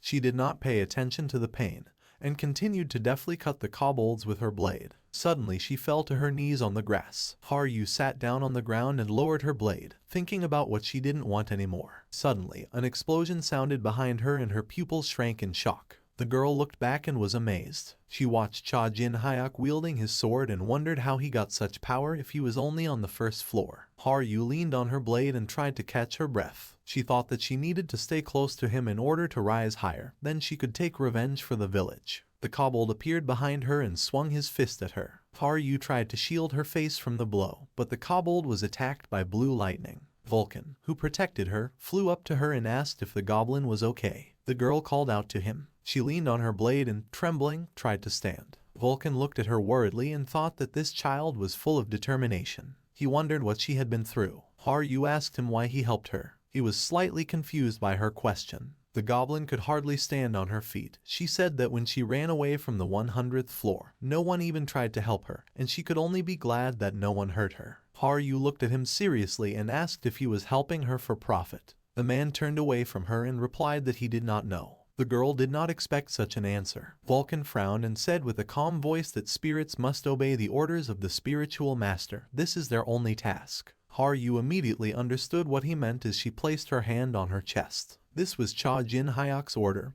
He asked Vulcan about it. He told him to make sure she doesn't die and gets her way. The man started to leave and said that if he didn't help, Cha Jin Hyuk would start scolding him for slacking off. The goblin looked after him. She gripped the hilt of her blade tighter and thought that in this tower, Cha Jin Hyuk was the only one who helped her. A pink spiral appeared in her chest. She decided that she would definitely repay this. A red demon mask with a grin and horns appeared in her hands. Anna put this mask on her face. Her scarlet eyes began to sparkle as soon as the mask was on her face. She was covered in a bright red aura. Haru opened her mouth wide and screamed. Vulcan turned around in concern at the bright flash and called out to the child. The main character stopped from attacking the kobolds and looked at the flash in shock. The kobolds were taken aback and began to squeal in fear. Haru looked at them terribly, steam coming out of her mouth. The girl's silhouette was framed by an aura. There were light particles around her. The pink monster gritted his teeth and sweated from exertion. Suddenly, a goblin appeared right behind him with a blade in his hands. In a second, she swung her sword multiple times, cutting through the kobolds. Haru stood in the rain of her enemy's blood. She unnaturally turned her head to the side. An explosion thundered behind her, and she headed towards the rest of the opponents with lightning speed. Cha Jin Hyuk watched as she brutally cut up the kobolds. He pulled his sword from the kobold's corpse and realized that he was right. Those who attacked the village were looking for Haru and her sword. The guy looked at her with a calm face and decided to leave it a secret, because it would be bad if she found out that she caused the destruction of the village. A system window appeared. There was a minute left until the end of the wave. Explosions thundered everywhere, and traces of the girl's sword remained in the air. Vulcan, Cha Jin Hyuk, and Haru worked together to fight against their enemies. The man shouted to the main character that the wave gate was getting smaller. The portal began to shrink, and the last enemy ran out. A grin appeared on Cha Jin Hyuk's face, and he shouted that this was the last one. With a mad smile, he swung his sword and then threw it forward. The sword pierced the kobold straight through the chest, knocking him back. Blood began to flow from his body and he flew towards the portal. The wave gate began to close, gradually shrinking.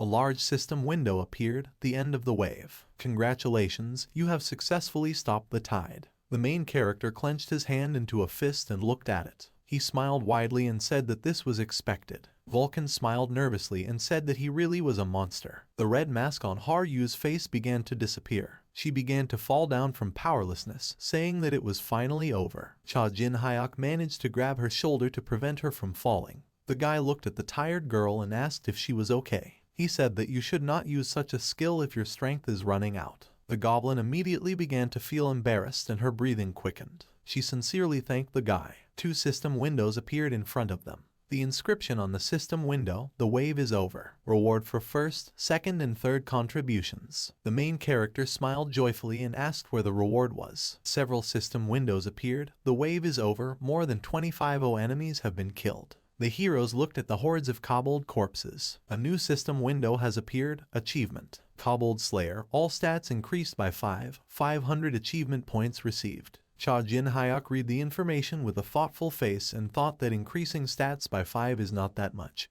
and achievement points will go to all stats. He smiled slyly and realized that if he mastered various skills through multiclassing and gluttony, then the indicators would increase endlessly. He couldn't wait for it. A new system window has appeared. During the wave you performed at your best. The first was Cha Jin-hyuk. A glowing cube appeared in his hands. The second was Haryu. She got the same cube. She was happy. The third was Vulcan. He pointed at himself and asked why. He also had a cube. The main character approached him and said that it was good and asked him to give the cube to him. The man said that the spiritual soldier had no use for it anyway. Cha Jin-hyuk put the cubes together and Haryu suddenly spoke. She held out her cube and asked him to take it from her as a symbol of their future together. The guy wrinkled his nose and asked suspiciously whether to take it from her. He frowned and looked at her cube. He apologized and said that he had been betrayed before and reminded her that she could go with him. But he didn't trust her. He approached her and hovered over her face. The guy said that the reward for second place in the wave was too great to take without regret. He walked away from her and said that he did not want to face betrayal again, after which he ordered her to prove that she could be trusted. Otherwise they would have to go their separate ways. Haryu looked at him excitedly, clutching the cube in her hands. She lowered her gaze without saying anything. Suddenly, a pink spiral emanating power appeared in her hands. Vulcan called out to Cha Jin-hyuk as he and the guy looked on in shock. A red mask appeared next to the cube. She said that she would give away another goblin mask. The man was taken aback and asked in shock if she wanted to give her mask to the stranger, not being able to believe it. The main character excitedly approached her and began to take the mask. He knew that the mask contained all the goblins' power. They gave it only to their only partner. The guy looked at the mask with concern and asked why she decided to give it to him. Haryu firmly said with a serious face that this was gratitude for him saving her twice and proof that she would never betray her. Cha Jin-hyuk tensely squeezed the mask in his hands and said that the mask is much more expensive. And there is another reason. The goblin lowered her head and quietly whispered about revenge. Cha Jin-hyuk looked at her and asked what kind of revenge. She recalled the sights of the village smoldering and burning and said that she did not go into details, but her village was burned. She tried to find survivors, but couldn't find anyone. The girl looked at Cha Jin-hyuk and Vulcan, and then said that she was most likely the last goblin. She again handed them the glowing cube and began to cry. Haryu shouted that since she was the only survivor, she must avenge the king's death and asked to be allowed to stay with them. The main character looked at the girl, thinking about revenge. The goblin bowed low, handing him the cube. He thought that they were so similar. Cha Jin-hyuk began to take the cube and said that if she betrays, then she will be finished. 3 cubes were floating in his left hand, and in his right hand he held a mask. He brazenly stated that he didn't care about the mask and let Haryu not make too much of it. The girl smiled joyfully with tears in her eyes and said that she was very happy, after which she called the guy brother. This appeal made the main character taken aback and he twitched. He threw the cubes in the air and said she could call him whatever she wanted. The magic cubes began to dissolve, and silhouettes of objects appeared. It was a mana ring. It gave +5 to mana and a reduction in mana absorption by 10%. The next one was the mana earring. It gave +5 to mana and reduced mana absorption by 15%. The mana necklace gave +5 to mana and reduced mana absorption by 20%. Vulcan closed his eyes contentedly and said that these items were good. Haryu was surprised, because it was just mana. While Cha Jin Hyuk was putting on the items, the man said that this is ideal for necromancers who use mana to create an army. Thanks to the items, he will be able to increase the number and quality of soldiers by 45%.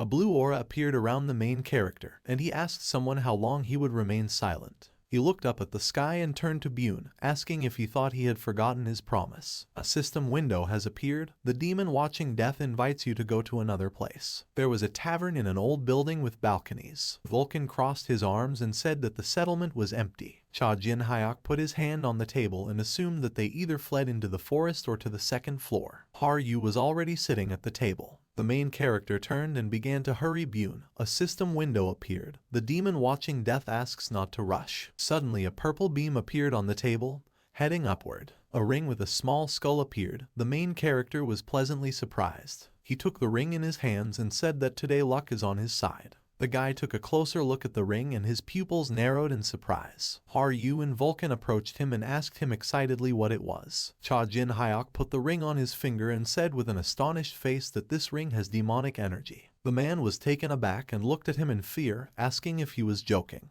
The main character imagined a powerful demon, thinking that demonic energy is the privilege of demons. A system window appeared, Ring of Dark Power. Rank unknown. You can use demonic energy while the ring is equipped, however there are restrictions. Demonic energy plus 10 can increase with other title or items. The guy realized that this is a power that can be used as a mana resource. Usually, in order to receive demonic energy, you need to become a slave of the devil.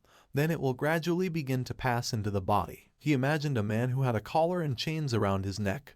He was becoming insane. With at least one such ring, your strength increases incredibly. A system window appears, Information window. Name, Cha Jin Hyuk. Class, Spiritual Master. Subclass, Multiclass. Talent, Mana. Strength, 26. Experience, 24. Agility, 25. Intelligence, 30. Mana, 51. Demonic Energy, 10. The main character looked at his hand, which was wearing a demonic ring. A new dialogue box has appeared near the guy. A demon watching death offers a handshake. A waving hand icon popped up near the window. Cha Jin Hyuk extended his hand and there was a handshake. He said that for such a gift he could forget about his weirdness. Vulcan got up from his chair and suggested that he was ready to conquer the tower. Haryu praised the guy. A red shaking dialogue box appears. The Master of Evil is burning with jealousy. Several red dialogue boxes appeared at once. The Lord of Evil is angry. The Lord of Evil offers a handshake. The Lord of Evil extends his hand and waves. The main character looked at these windows and told Ball that if he wants a handshake, he can also give him something. Vulcan smiled awkwardly and said that he was definitely out of his mind because he wanted to rob the demon. The Lord of Evil began to worry, after which he began to inspect cabinets, drawers and under the bed, all of which were transmitted through dialogue windows. The main character closed his eyes in irritation and said to stop in disappointment. The red system window darkened a little. The Lord of Evil thought. Then, the Master of Evil announced through a dialogue box that he would create a mission. Cha Jin Hyuk was taken aback and opened his mouth in shock and asked about the mission. Everyone looked at the system window in surprise. Vulcan happily clenched his hand into a fist and said that the mission from the demon was their chance. The guy replied that he was also a little surprised. He closed his eyes smugly and agreed to accept the mission. A red system window appears. The Master of Evil mutters that this was not his idea. Cha Jin Hyuk with an indifferent face replied that if he doesn't want to, he doesn't have to create. Ball shook his head through the system window and said it was too late to change his mind. A system window has appeared. Quest Ball. The Lord of Evil Ball gives you a task. Conditions. Become famous before you reach level 100. Punishment for failure. Becoming an apostle of Ball. Reward for completion. Ball grants you anything you want. Contract fee. Handshake with Ball. Cha Jin Hyuk read the information with anticipation and thought that with such a gift he was ready to do anything.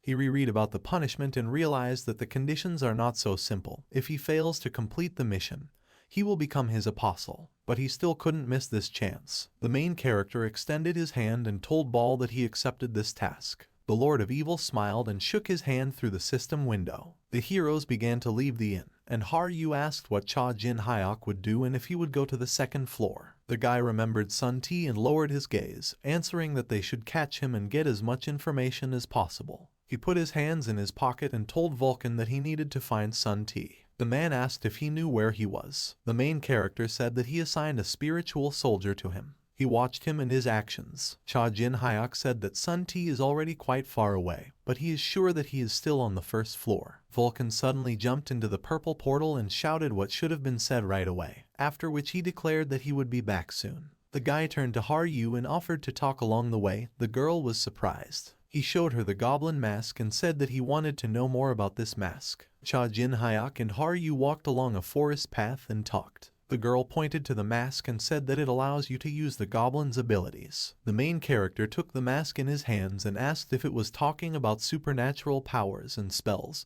Haru answered in the affirmative. She smiled, looking at him, and said that she personally could use not only supernatural powers, but also providence, which allowed her to predict the future. Cha Jin-hyuk continued to look at the mask and said that it was sad to hear this and it would be great if its abilities could help on the battlefield. Haru stopped and looked at the guy's face. He looked at her and asked confusedly what she was staring at. The goblin smiled and replied that he was just kind of strange. She said that people from all over the world traveled a long way to find someone who had such abilities. They turned to the elders with a request to convey the gift of providence. The knight bowed to the goblin elder, who had a magical crystal ball. The knight raised his sweaty face, asking for something. Haru watched him from behind. Many of them were worried about the future and tried to do everything possible to change their fate. Cha Jin-hyuk grinned as he looked at the girl and asked if there was any point in running away from fate. He said that if something bothers you, you can get rid of it. Haru closed her eyes and walked forward, suggesting that her ability would be very suitable for him. The main character did not understand what she meant. The girl smiled. Her cheeks flushed slightly. She said that her skill is battle vision. This ability is ideal on the battlefield, and it will be quite useful. Suddenly Cha Jin-hyuk hugged her sharply. Haru was confused and embarrassed. He wrapped his arms tightly around her and said it was amazing. The goblin blushed deeply from embarrassment and her breathing quickened. Putting his hand on the back of her head, he said that he was very happy and that she was the best. He imagined a sword star, a bow star, a great thief and a divine spear in his head. The guy smiled madly and realized that if it came to a fight, he would even have a chance to win. Haru was very confused and tried to say something. She thanked him as he hugged her tightly. Several system windows appeared. The Lord of Evil takes a photo. The nine-tailed fox bites his lip. Cha Jin-hyuk was taken aback and pulled away from Haru. He started to get angry at Ball and ordered him to stop watching and told him to leave. The goblin was still terribly embarrassed. Her face was burning. The main character, confused, turned to her and apologized. She began to pretend that everything was fine and said that she was happy to help. The guy took the mask in his hand and said that he would make this mask justify itself and help it carry out its revenge plan.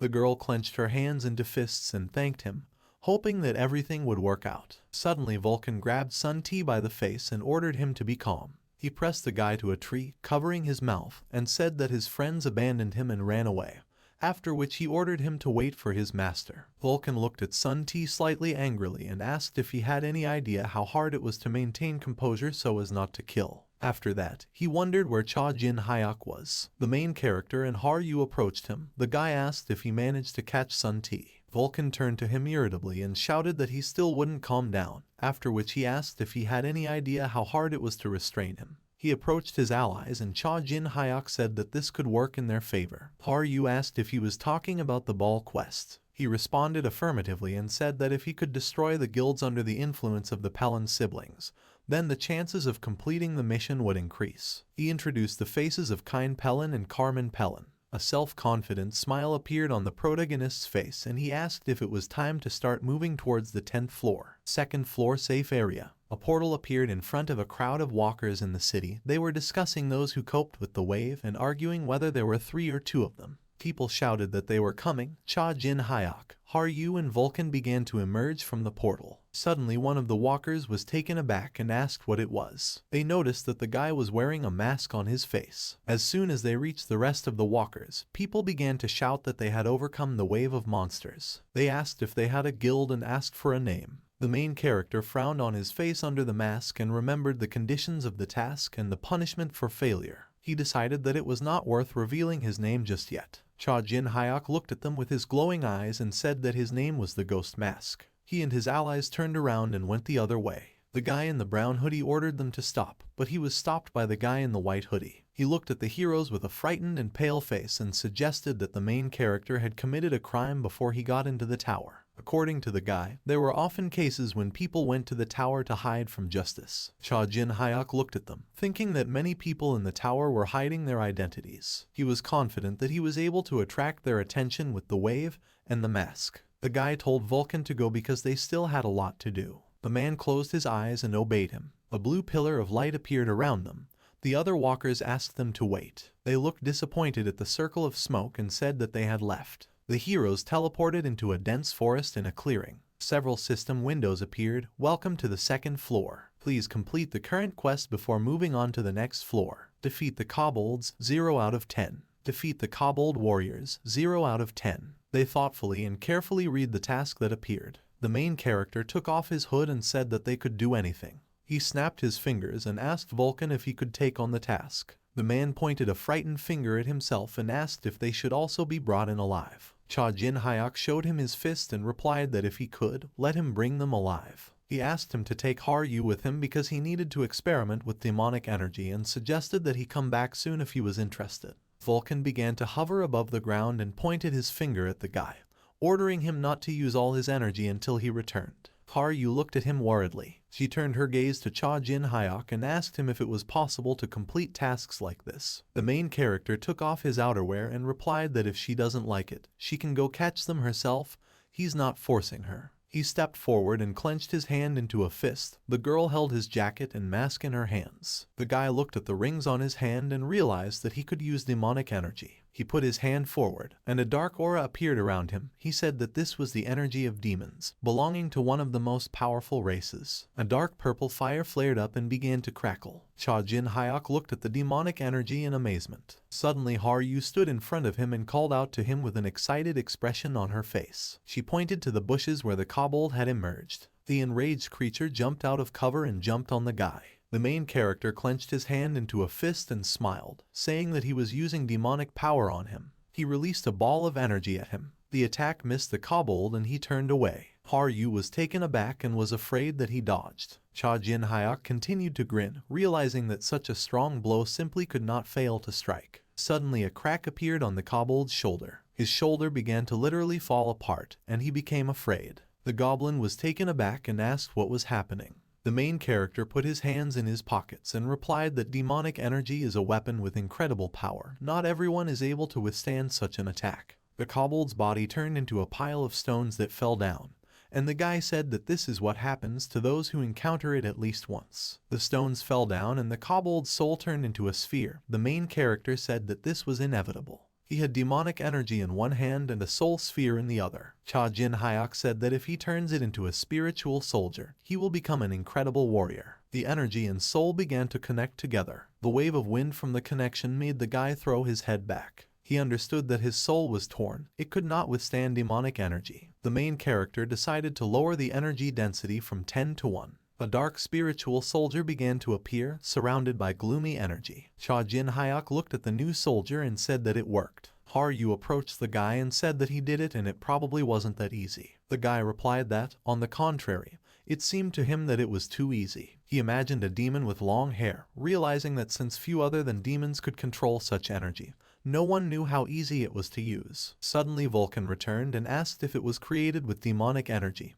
Haryu and Cha Jin Hyuk turned to him. The man had a crowd of tied kobolds behind him. He said that a spirit soldier with demonic energy was worthy of being called a demonic spirit soldier. The main character smiled and said that it sounded interesting. Vulcan leaned over to the demonic soldier and told the guy that he had done a great job. Cha Jin Hyuk looked at them and wondered if this meant that every time he captured a soul, he would need to fill it with demonic energy. He understood that this would not be so easy to use in battle. Suddenly he looked at Vulcan and thought why he should summon it himself. He lowered his head and told him that he had more experience in summoning than him. The main character began to praise him, saying that he was able to simultaneously summon souls and command them during battle, which was quite valuable. Vulcan was embarrassed, but he was pleased. He said that he had finally paid tribute to his teacher. Suddenly demonic energy rushed towards him. He was taken aback. Energy began to flow into him. The man shouted out the name Cha Jin Hyuk and asked what he was doing. The main character raised his hand with the ring and said that if he fills his soul with demonic energy,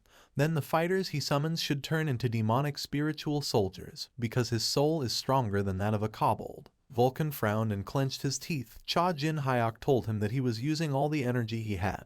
A dark beam appeared around the man as Haru watched excitedly. She began to worry and ask what would happen to him. The main character smiled and reassured her, saying that the first spiritual master would not die from this. As the energy painfully entered Vulcan's body, he shouted to Cha Jin Hyuk that if he survived, he would tear him into pieces and eat him for breakfast. The guy smiled evilly and told him to get to his level first, and if he became strong enough to challenge him, he would be happy. A large hole with a spiral opened from where the wind was blowing. Suddenly Vulcan appeared, with a dark aura hovering around it. Cha Jin Hyuk smiled and said that he was his best spiritual soldier. Vulcan frowned, lowering his head grimly. He opened his mouth and told him that he had made a mistake. He threw his head back. He was surrounded by demonic soldiers, and he shouted that he had created a creature many times stronger than himself. This was his biggest mistake, according to him. The main character asked if he was angry and then took the mask from Haru's hands. He put it on his face. Cha Jin Hyuk opened his bright purple eyes and said that he still needed an equal opponent. Vulcan seemed to go crazy. He smiled madly and said that as Cha Jin Hyuk wanted, he would show him the demonic soldiers that he could summon.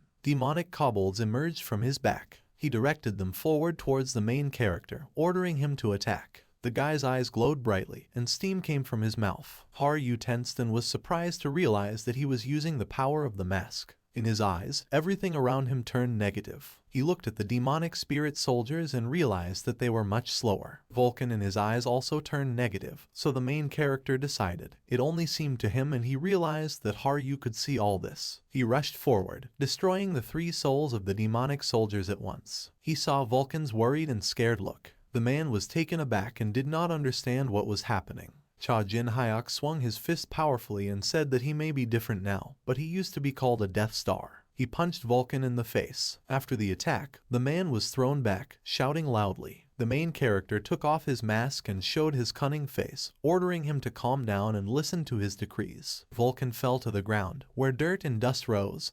Haru immediately ran towards him. She placed her hand on the man's back, and Cha Jin Hyuk reassured her, saying that souls like him do not die from such physical attacks. Vulcan rubbed his wounded face and replied that it only worked on normal people, and that it actually hurt him. Haru turned to the main character and asked if he had just used the power of the mask. He looked at his hand, remembering himself in battle, and replied that everything around him seemed somehow slow, as if he had become the most powerful fighter. Haru started to say something about it, which made Cha Jin Hyuk taken aback. She looked at him worriedly and assumed it was a side effect due to lack of experience. The guy frowned tensely and asked about the side effect. He placed his hand on the mask and asked the goblin what the mask was for if it was just a side effect. Haru looked at him excitedly and reminded him that it was needed for battle foresight. With the mask, you can not only see the enemy's slow actions, but also predict the next step. He grabbed her by the shoulders and asked how he could learn this. The girl replied that she was just doing it. Cha Jin Hyuk smiled nervously and sighed as he thought about her answer. He looked again at the confused girl and thought that he had completely forgotten,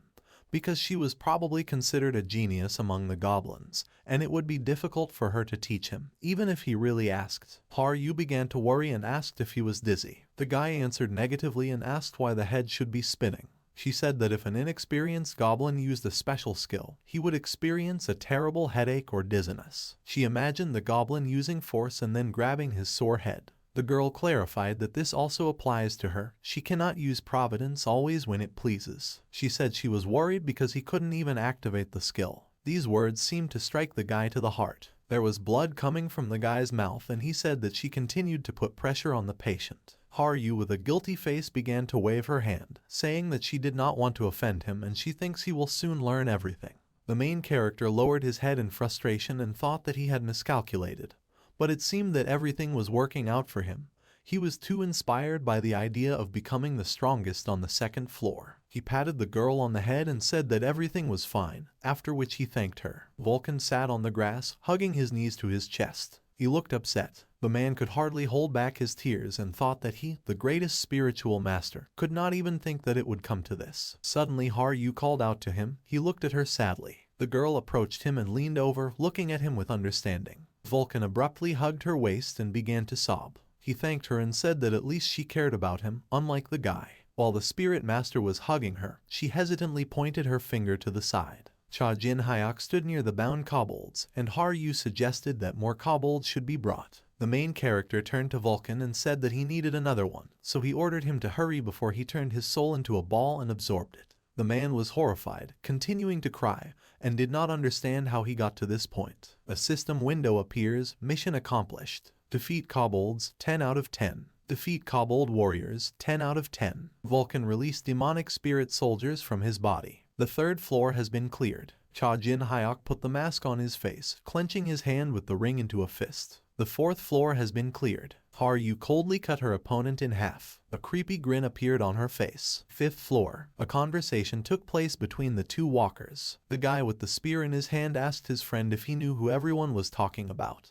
The guy with the headband clarified if he was talking about the guy who calls himself the Ghost Mask. The spear walker answered in the affirmative and said that 3 days had already passed since he entered the fifth floor forest. The walker with the headband suggested that only kobolds could do it. He smiled smugly and said that after the fifth floor, goblins with poisonous needles begin to appear. The main character put his hand to the ground, blue fire appeared. He was on one knee, his eyes closed. A green, half-naked goblin with long ears hung on a tree branch. He grinned and picked up his phone. The goblin blew into the pipe and a poisonous projectile flew out. However, the shell was cleverly cut in half. Haru swung her sword and the projectile fell to the ground. She smiled distraughtly and looked at the goblin, asking if he dared to attack her brother. The enemy was taken aback and scared, opening his mouth. Vulcan appeared above the goblin and set demonic soldiers on him. The man watched the explosion happen there. The demonic spirit soldier turned the goblin into a pile of stones. Vulcan approached Haru and said that she stopped him in time. The girl replied that he tried to attack him. There was a red aura hovering around her. She said that she needed to get rid of him altogether. Vulcan looked at her worriedly and called her name. He frowned, lowering his gaze, realizing that something was wrong. He saw an evil, insane smile on her face and wondered what was going on. The man extended his hand to her and asked if she was okay. Suddenly Haru came to her senses. The blade in her hands began to disappear and she answered in the affirmative. She didn't understand why she was holding the sword and laughing. The main character got up from the ground and said that they had been waiting for a long time. He had just finished preparing. The allies looked at him. A confident smile appeared on Cha Jin Hyuk's face and he said that there would be a wave of monsters today. One of his allies asked about the wave of monsters. Fourth floor. The night before entering the fifth floor, a fire was lit from wood that made cracking noises. All three heroes were sitting around the fire. Cha Jin Hyuk said that after the fifth floor, goblins begin to appear instead of kobolds and he will be able to get the Goblin Slayer achievement. Haru looked at him and asked if he would attack the Monster Lord again. Vulcan looked at the girl and replied that you can't attack them just because you want to, because no one knows when and on what floor the Overlord will appear. Cha Jin Hyuk closed his eyes and said with a smile on his face that he was not going to hunt the Goblin Lord, asking if it was necessary. He raised his head and confidently said that he knew how to manually create a wave. Haru and Vulcan looked at him in shock and asked again.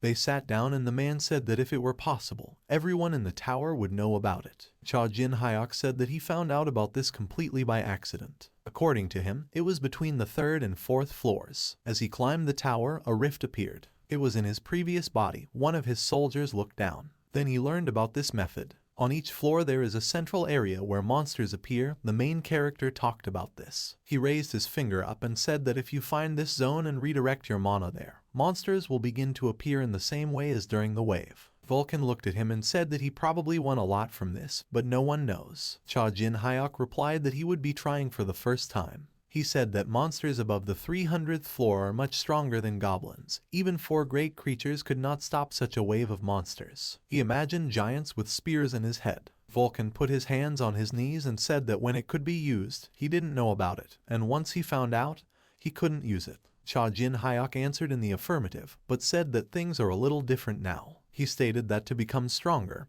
he would create as many waves as possible. A huge number of walkers walked along the streets of the tower floor. Suddenly the ground under their feet began to tremble. The guy with the blue and red hat asked if there was an earthquake inside the tower. His friend, a blonde man in an orange jacket, told him to look the other way. They turned towards the portal and shouted that it was a wave. The guy in the hat said that he had never seen a wave on the first floor. They shouted that goblins were running from there, and a huge number of hostile creatures appeared next to them. The walkers began to run away from the goblins. They asked where the wave in the village was coming from, and shouted that there was not even any warning.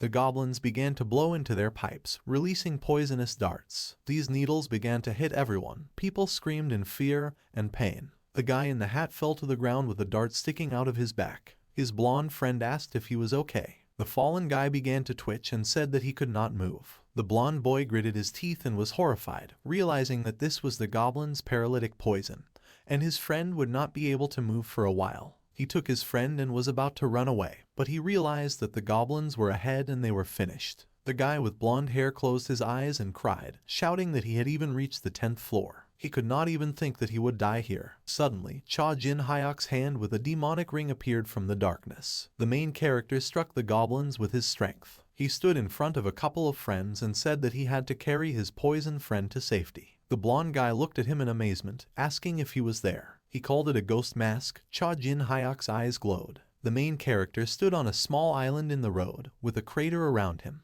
The walkers shouted that he had already encountered the wave and they were saved. The guy grinned slyly, thinking that he would save them so that they would survive, and spread as many rumors about him as possible. He summoned his demonic soldiers and ordered them to rise up and fight. The spiritual soldiers began to destroy the road. Vulcan approached Cha Jin Hyok and began to swear that it was he who created the soldiers and he appropriates all the work for himself. The main character ordered him to make more soldiers. Suddenly, a strong blue explosion thundered near them. They saw the demonic spirit soldier burning with blue flames. When the blue haze began to dissipate, they saw strange silhouettes. These were spiritual goblins. They had headdresses like the Indians. Vulcan was taken aback and excitedly said that he could attack their soldiers. Cha Jin Hyok also tensed up and shouted that he understood this without him, and if they don't get rid of them, then there will be no raid. Haru stood on the roof of one of the buildings and looked at the army of goblins. She jumped down elegantly, holding her blade in her hands. An evil smile appeared on her face. With one swing, she killed several opponents at once. Vulcan smiled nervously, clenching his hand into a fist. He looked to the left, but did not find his master there. Cha Jin Hyok took a deep breath and then began to absorb souls. He used gluttony and sucked the soul out of the spirit goblin.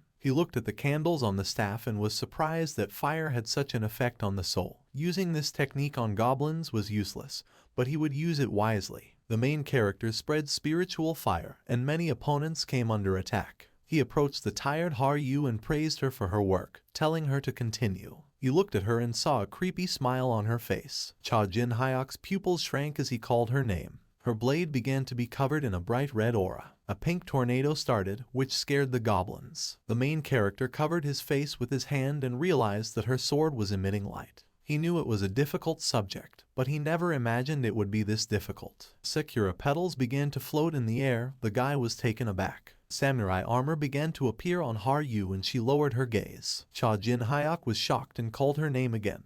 The girl turned to him, her pupils became cat-like, and there was a crazy smile on her face. Suddenly she swung her sword right in front of the main character. Under the mask, Cha Jin Hyok gritted his teeth, not understanding what was happening. Long cuts appeared on nearby buildings. Suddenly the tops of the houses rose into the air. The goblins began to growl aggressively and get angry. All these roofs and buildings began to fall down. The tip of the staff was burnt and smoldering. Cha Jin Hyok sat down on one knee and looked at Haru's blade, realizing that she had managed to destroy an entire village in an instant. He assumed it was the influence of the sword. Haru laughed madly as she looked at her red blade. She swung her sword again, shouting loudly. She almost injured Cha Jin Hyok by cutting off part of his robe. The main character jumped away from the pink explosion. He took off his mask and hood, shouting that it was him, Cha Jin Hyok. The guy asked if she recognized him. As if Haru wasn't listening to him, she swung her sword again. The main character managed to substitute a stick so that she would not wound him with the blade. He gritted his teeth to hold back Haru and realized that she was very strong. The girl jumped up, leaving devastation in her wake. Vulcan began walking through the ruins, calling out to Cha Jin Hyok and Haru. The man asked the guy if he was alive and how Haru was doing. The main character lay among the destroyed furniture and realized that it was telepathy, and asked if it was Vulcan. The man told him through telepathy that the guy seemed fine. He asked if Haru was okay. The guy closed one eye and clenched his teeth. Blood came from his mouth. He apologized and said that she almost killed him with her blow. The girl made her way through the destruction to him. The crazy expression on her face did not disappear. She looked at him with anger. Cha Jin Hyuk said that no matter how you looked at it, it still seemed like he was facing a goblin leader. Vulcan asked what was wrong with the wave. The main character picked up an axe and replied that most of the monsters were already dead. He asked him to take care of the rest. He put the mask on his face and said that now he needs to deal with Haryu. The guy pushed off the ground and ran forward. The girl stood near the hole in the wall. Cha Jin Hyuk swung an axe. His pupils began to shrink and he used his battle prediction. Everything around him turned different colors. Haryu stood right in front of him. The intuition he managed to develop while climbing 599 floors tells him that this sword is dangerous. He looked at the girl's burning blade and realized that it would cut him into pieces. Cha Jin Hyuk tightened his grip on the axe handle, preparing to attack. He believed that there were no eternal friends or enemies in the tower, and Haryu had a sad history, but he would have to say goodbye to it. He mentally apologized to No. The axe almost caught the girl, flying next to her head. Her eerie face smiled in negativity. Suddenly, for one moment, Haryu began to smile, and became normal in Cha Jin Hyuk's eyes. He tensed, looking at her, not understanding why he was hesitating. The girl stopped the axe blade with her hand. She was able to keep him in the air without any effort. The main character looked at her in horror. Haryu looked at him with a crazy smile. The guy realized that she was using battle providence. She attacked him with her sword, starting to laugh. Blood began to flow from his body and he was thrown back. He placed his palm on the floor. It began to become covered with an aura. Cha Jin Hyuk ordered his army to rebel. Haryu frowned and was taken aback. Dozens of skeletal hands began to emerge from the floor. The main character continued to call upon the dead, shouting that it was a wave of goblins resting among the rubble. The guy frowned and belligerently ordered his goblins to go forward. The skeletons began to grab the girl by the legs. Cha Jin Hyuk called out to her. She used her battle vision again and her eyes began to glow. She cut everyone to pieces with her blade. The main character gritted his teeth and realized that he didn't even see the soldiers' blows, suggesting that she was now using providence. The distraught smile did not disappear from Haryu's face. Her eyes glowed brightly. The guy didn't understand how he could defeat her if she was too strong. There was a bright pink explosion that threw Cha Jin Hyuk a long distance. He jumped out of the building through the destroyed roof. He frowned angrily, pursing his lips. The main character saw Haryu stop and breathe heavily, and did not understand what was wrong and whether she was exhausted. Blood began to flow from her eyes. The guy realized that something was wrong with her. He tensed and remembered the side effects she had mentioned and decided he had a chance. He believed that the main thing was to make sure that she could not use providence, after which he broke the glass in the air. When Haryu jumped off the roof, Cha Jin Hyuk flew into the room where he broke the window. The girl with bleeding eyes bared her teeth and looked down. She saw the main character calmly standing in place. He raised his head and pointed a finger at himself, asking what she was doing and if she was going to attack. The girl took the sword in both hands and jumped down. The guy didn't move, waiting for the right moment. He ordered the goblins to rise up and they appeared next to Haryu. They were goblin zombies, their body and face already half rotted, and they released darts. Cha Jin Hyuk grinned confidently and said that the goblin's paralytic venom would be fatal even to her. Haryu gritted her teeth as she watched the games approach her, the protagonist shouting that she would not be able to dodge without using providence. She bared her teeth, clenching her teeth tightly. Suddenly she screamed, and everything around was plunged into red colors. The girl used her battle vision, swinging her sword. The first goblin zombie was cut in two. She did the same with the second goblin, cutting the darts at the same time. Cha Jin Hyuk clenched his teeth in displeasure and irritation and clicked. Haryu got as close to him as possible, swinging her sword. The girl struck, but he managed to dodge. She landed on the floor, crouching slightly. After that, she pushed off and jumped up. She was preparing to attack Cha Jin Hyuk again. As she was about to strike, her pupils constricted and she began to laugh madly. Suddenly, next to the main character, something flew towards her. The poison dart hit her collarbone, digging deeper. Haryu looked at the dart in shock and was taken aback. Cha Jin Hyuk pointed to the zombie goblin behind him and said that if it weren't for the side effect of the battle providence,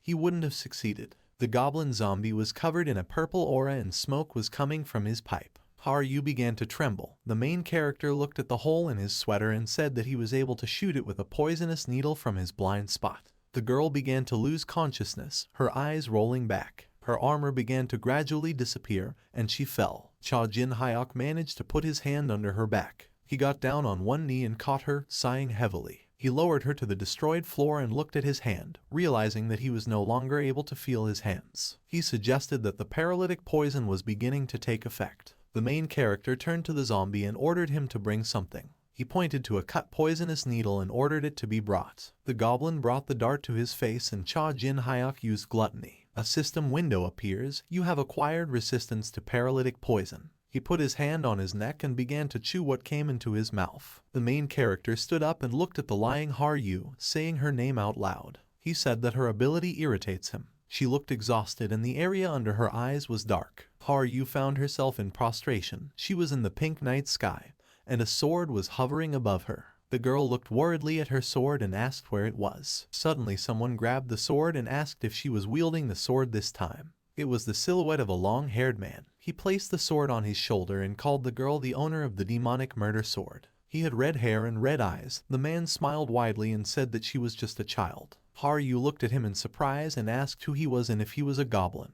The man replied that she was only partially right. The girl looked at him blankly, asking what he meant. The blade of the blade was pointed at her neck. The man held the sword standing behind her. He said he wanted to warn her about something. He bared his sharp teeth and, frowning, said that the next time she drew her sword without preparation, he would eat her. Haryu's eyes began to gradually open and she woke up. Vulcan smiled and said that she had woken up. Cha Jin Hyuk carried Haryu on his back. He turned his head towards her and asked if she had come to her senses. She asked where they were. The heroes walked through the fair. The main character replied that they had just gotten out of the 5th floor and reached the village. At the moment they were in the safe zone of the 6th floor. The girl's face turned red and she asked in embarrassment why he was carrying her. Cha Jin Hyuk smiled and asked if she remembered. He promised that he would tell us everything. They approached a wooden door where a sign with the number 304 hung. Haryu was sitting on the bed, covering her legs with a blanket. The main character said that after checking the equipment and stamina level on the 6th floor, they would immediately head to the 10th. He schematically pictured in his head the tower where the boss was located in front of the 10th floor. Cha Jin Hyuk said that in the tower on the 10th floor there is a large city, and to get there, you need to defeat the boss. Haryu, sitting on the bed, said that this was a great orc warrior. Vulcan said that given his combat power,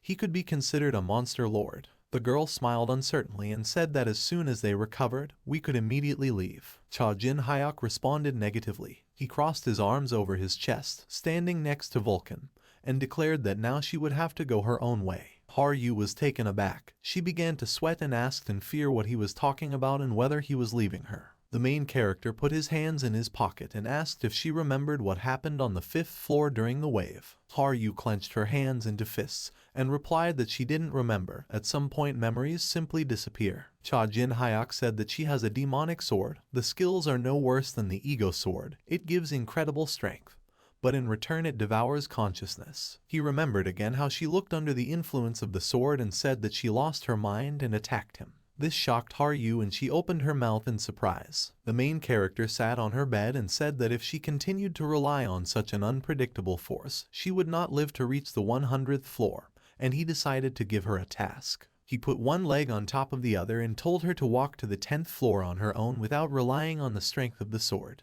Haryu relaxed and lowered her eyelids, thinking that she should become stronger instead of relying on strength. The girl smiled confidently and declared that she would definitely become strong enough to once again become his indispensable comrade. Cha Jin Hyuk smiled softly and encouraged the girl. The three of them walked out onto a crowded street. Haryu pointed to the robe and thanked her for it. The main character replied that when she moves alone, it is better not to show that she is a goblin. Cha Jin Hyuk threw his bag over his shoulder and said that there was no need to rush. He had a couple of things to do on the 10th floor, so he would stay there a little. Vulcan, standing next to him, said that it was sad. Haryu looked at him with confidence and said that she would soon catch up with him. The main character smiled and said that he would wait. He and Vulcan went in the other direction. Haryu also began to leave. A couple of days later, 9th floor. The defeated goblins and their weapons lay on the ground, and there were smoking craters everywhere. The goblin who remained alive began to scream warlikely. Cha Jin Hyuk was squatting. He told him that he was just big and no different from an ordinary goblin. His eyes glowing brightly under his mask and steam coming out of his mouth, he ordered the goblin to leave. The main character jumped up, swinging his right leg. He hit the giant goblin on the head. After that, the opponent fell heavily on his back while Cha Jin Hyuk was in the air. Vulcan approached him and said that he seemed to have already gotten used to it. The main character reminded him to suck out souls because they need more demonic soldiers. They looked at the hordes of defeated enemies, and Vulcan said that creating waves had become their habit. Cha Jin Hyuk asked if he was unhappy about something. The man replied that he liked everything. He looked down excitedly and slightly scared, saying that he couldn't believe the guy was so cold-blooded. He didn't even remember Haru. The main character looked at him irritably and asked what he was talking about. He looked at his ally and said that he would not consider her his ally if he thought that she would not succeed, because she was strong and would do anything for revenge. He pointed his finger at the system window. Task: defeat the orcs, 997 out of 50. After that, he ordered the creation of more orcs. This wave will not be enough. Vulcan was furious. He angrily asked why he had no respect for adults at all and whether he had parents. The main character looked at him calmly and replied that he had no parents. Vulcan did not expect such an answer.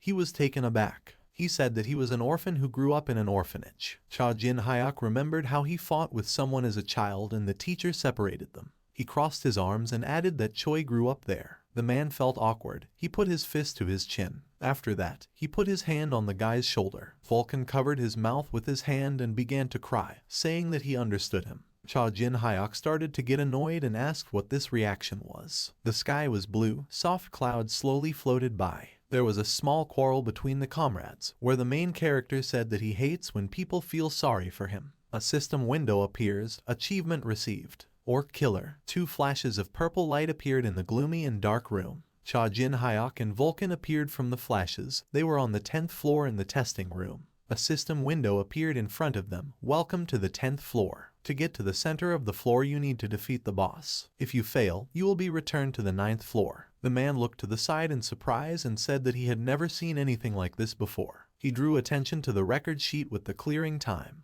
Vulcan was surprised that they completed everything in a minute. Cha Jin Hyuk grinned and said that he didn't see the man's name on the table. Vulcan began to get annoyed and replied that his name was not there either. He stated that half of the records here belonged to 4 great beings. They were born with amazing skills. A gambling smile appeared on the protagonist's face and he offered to break the record. Vulcan smiled widely and laughed, supporting the idea. A system window appears. The task is being prepared. Cha Jin Hyuk put his hands in his pockets and suggested preparing for battle. A system window has appeared. The boss battle will begin in a minute. The guy said it looked doable. He began to warm up and ordered Vulcan to use demonic soldiers to stop the boss. The man agreed and said that he would prepare everything now. He began to float above the floor and release spiritual soldiers, with Cha Jin Hyuk standing in front. The main character hit the floor with his palm. A magic circle with a 6-pointed star appeared under his palm. He activated the magical spear. The tip appeared behind his back. He wanted to show the boss the power of multiclassing. Cha Jin Hyuk smiled and cast an elemental spell. A bright flame rushed to the tip of the spear. He used several more spells for pierce, agility, flexibility, and critical damage. Vulcan looked slightly tense at all the spells wrapped around the spear. The main character clenched his hand into a fist and thought that he would never forget this. He cast a spell on demonic energy. The spear began to gradually fill with demonic energy. An army of demonic skeletons led by Vulcan and Cha Jin Hyuk rushed forward. A system window has appeared. The mission will begin soon.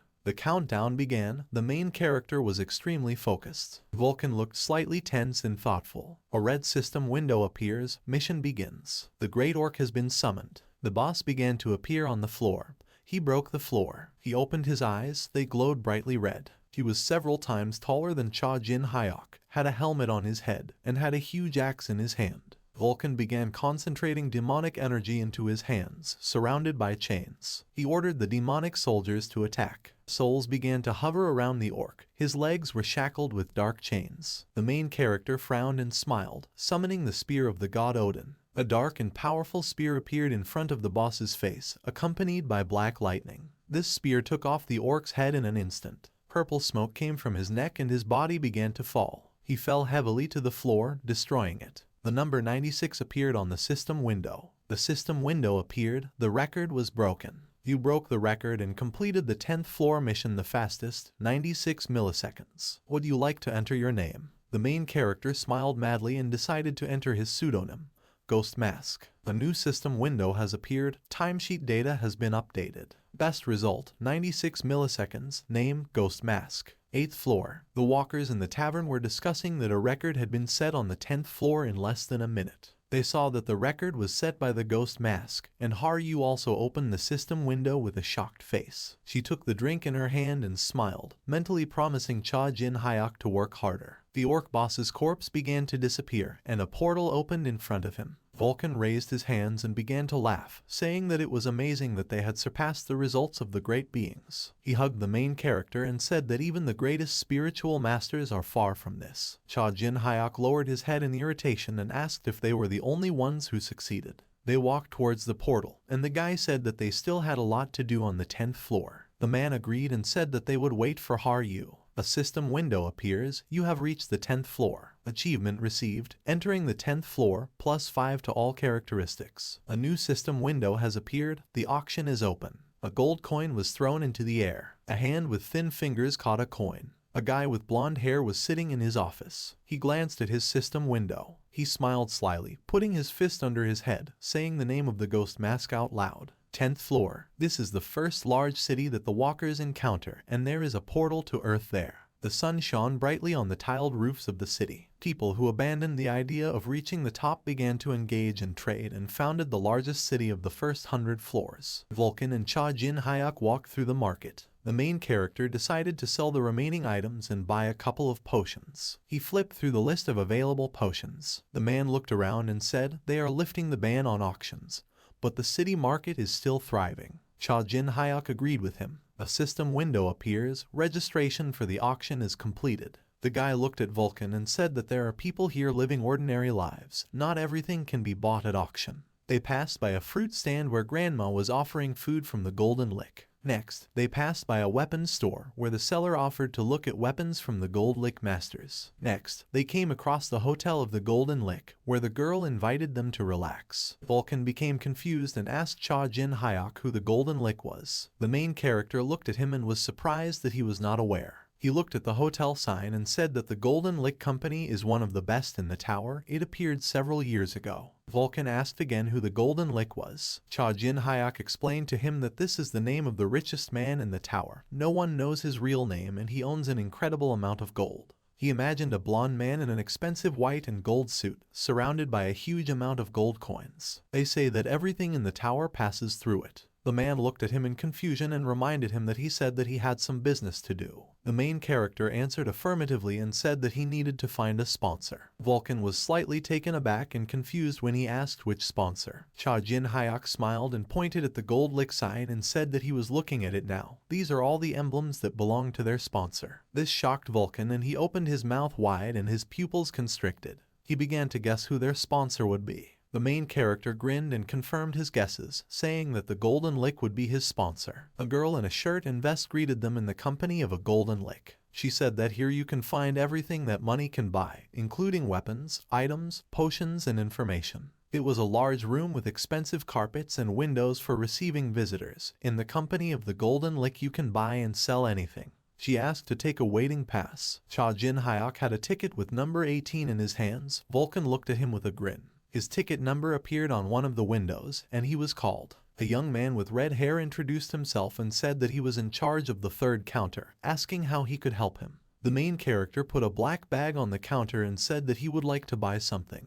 The young man asked how he could contact him. Cha Jin Hyuk began to take the goblin mask out of the bag. He showed this mask to the employee and asked if it became clear. The young man was horrified. He said in fear that it was a ghostly mask. Cha Jin Hyuk smiled coolly and said to be quiet, after which he asked the employee if he thought he was wearing it for a reason. The employee replied that he understood. The main character sat down on the chair opposite him and asked him to count the money. 3,000 gold coins fell out of the bag. The guy said that he earned it all with the help of the waves. The worker looked at him in fear and asked what he wanted to buy with all this money. Cha Jin Hyuk placed his hand on the counter and stated that he wanted to buy an encounter with the Golden Lick. The young man frowned in shock. His pupils shrank and he was taken aback. He looked at Cha Jin Hyuk in horror and wondered if he had gone crazy and if he was the criminal outside the tower. The main character calmly looked at him and asked what was wrong, because he himself said that you can buy anything here. The young man with a sad face replied that this deal was impossible. Cha Jin Hyuk asked why. The worker lowered his head and said that there are two reasons.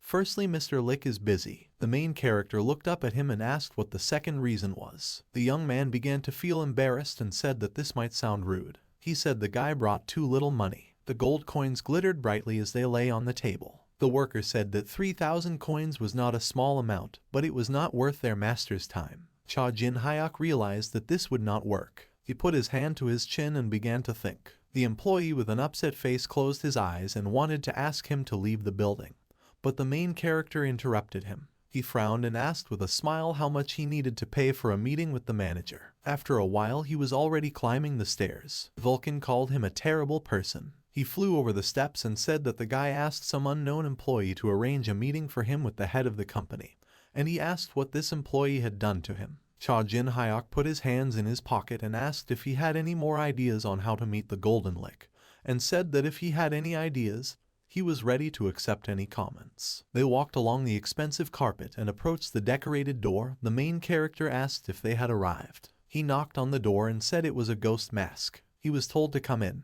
The main character opened the doors to the office, where they were already waiting for him. A man in a white suit was sitting on a chair. He was the manager of the 10th branch of the Golden Lick Company named Puppeteer.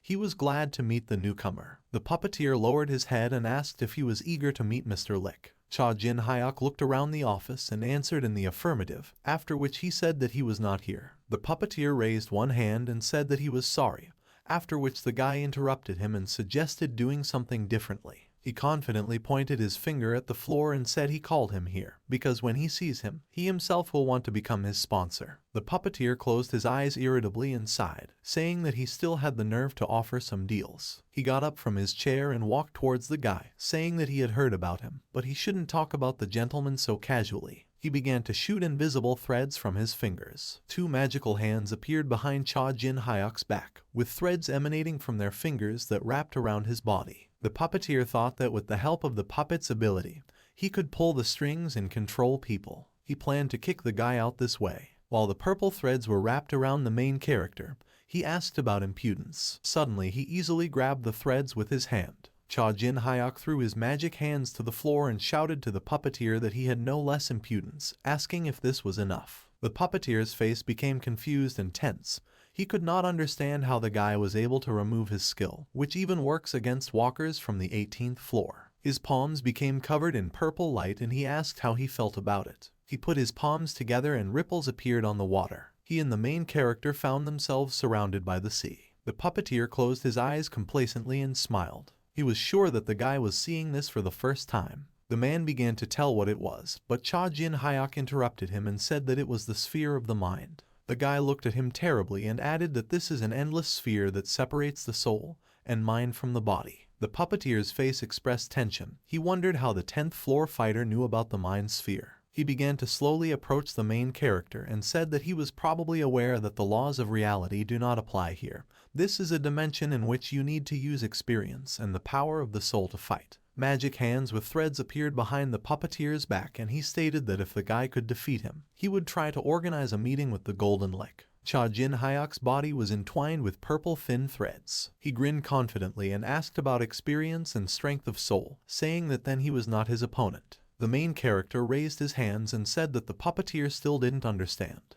It easily tore the threads on his hands. After that, he broke free from the threads completely and shouted that this ability did not work against him. Cha Jin-hyuk smiled widely. His eyebrows furrowed as drops of water fell on his face. The puppeteer did not understand how he even knew about this ability. He moved his magical hands back, looking at the main character. The puppeteer thought that he had the mental skill of a fighter above the 100th floor, and maybe even the 200th floor. He snapped his fingers and admitted that they were on the same level with him. While Cha Jin-hyuk was on one knee, he noticed something. The water around him began to splash more actively, and he tensed. Puppets began to emerge from the water. They had black bodies, like mannequins, covered with scars. The protagonist's pupils shrank and a bead of sweat ran down his cheek. He was surrounded by an army of puppets. There were many of them. The puppeteer raised his hands. A large magical hand appeared above his head, and the army of puppets walked forward. Their eyes began to sparkle on the scarred faces of the mannequins. The puppeteer put his hands forward and said that experience is important here, because he raised all these puppets with the help of experience. There was an aura around the puppets, their scars glowing brightly. The man said that in order to break through to the 100th floor,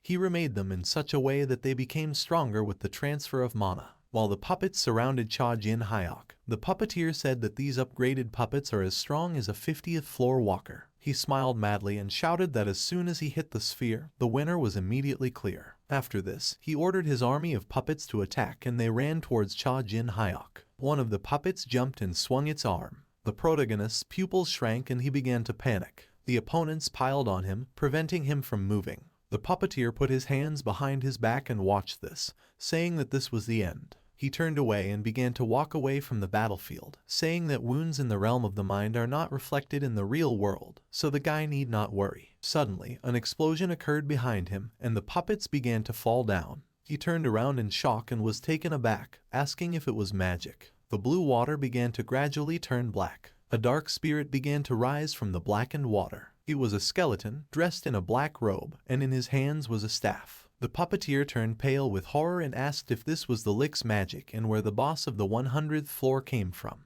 The main character said gloomily that it was not as easy as he thought. The man saw that his puppets began to drown. Cha Jin Hyuk was dressed in black clothes and had black marks on his face. He put his hands in his pockets and said with a smile on his face that even in the realm of the mind, it will take time to transform the dead. The puppeteer began to back away in horror, and Cha Jin Hyuk told him that he did not know what a real army was. Dark drops hovered around the eyes of the main character. He said that now is the time to take a look. A whole army appeared around him with huge skeletons, knights on horses and liches. He frowned angrily and repeated the words of the puppeteer that as soon as they entered the sphere, the winner immediately became clear. He shouted that the pathetic puppets had lost. The puppeteer looked at his army with fear, taking a step back. He looked at the headless riders on horses. The man thought that these were all the bosses of the upper floors. The Lick monster began to scream loudly, holding a burning torch in his hands. Then, the puppeteer turned his attention to the face of the demonic skeleton. He began to sweat and sob, panicking and asking the ghostly mask who he was. The main character soared up, raising his hands. His army rushed towards the puppeteer. They pointed their weapons at him and he screamed shrilly. Suddenly they found themselves in reality. The man was breathing heavily and sweating heavily. He fell to his knees and began to wonder when they managed to return. Opposite him stood Cha Jin Hyuk, and between them was a broken floor. The man lowered his head and tried to catch his breath. He asked himself if he could take control of the sphere. The main character approached him and ordered him to stop whining and start getting up. He put his hands in his pockets and looked down at the man, asking if he had forgotten about their deal. Cha Jin Hyuk smiled widely and said that he should arrange a meeting with the Golden Lick. He handed the puppeteer a letter in an envelope. The man took the letter with both hands and asked if only this letter should be handed over. Cha Jin Hyuk replied in the affirmative and said to send it to his master. The puppeteer looked at him worriedly and said that it was not him who was talking about this since he lost.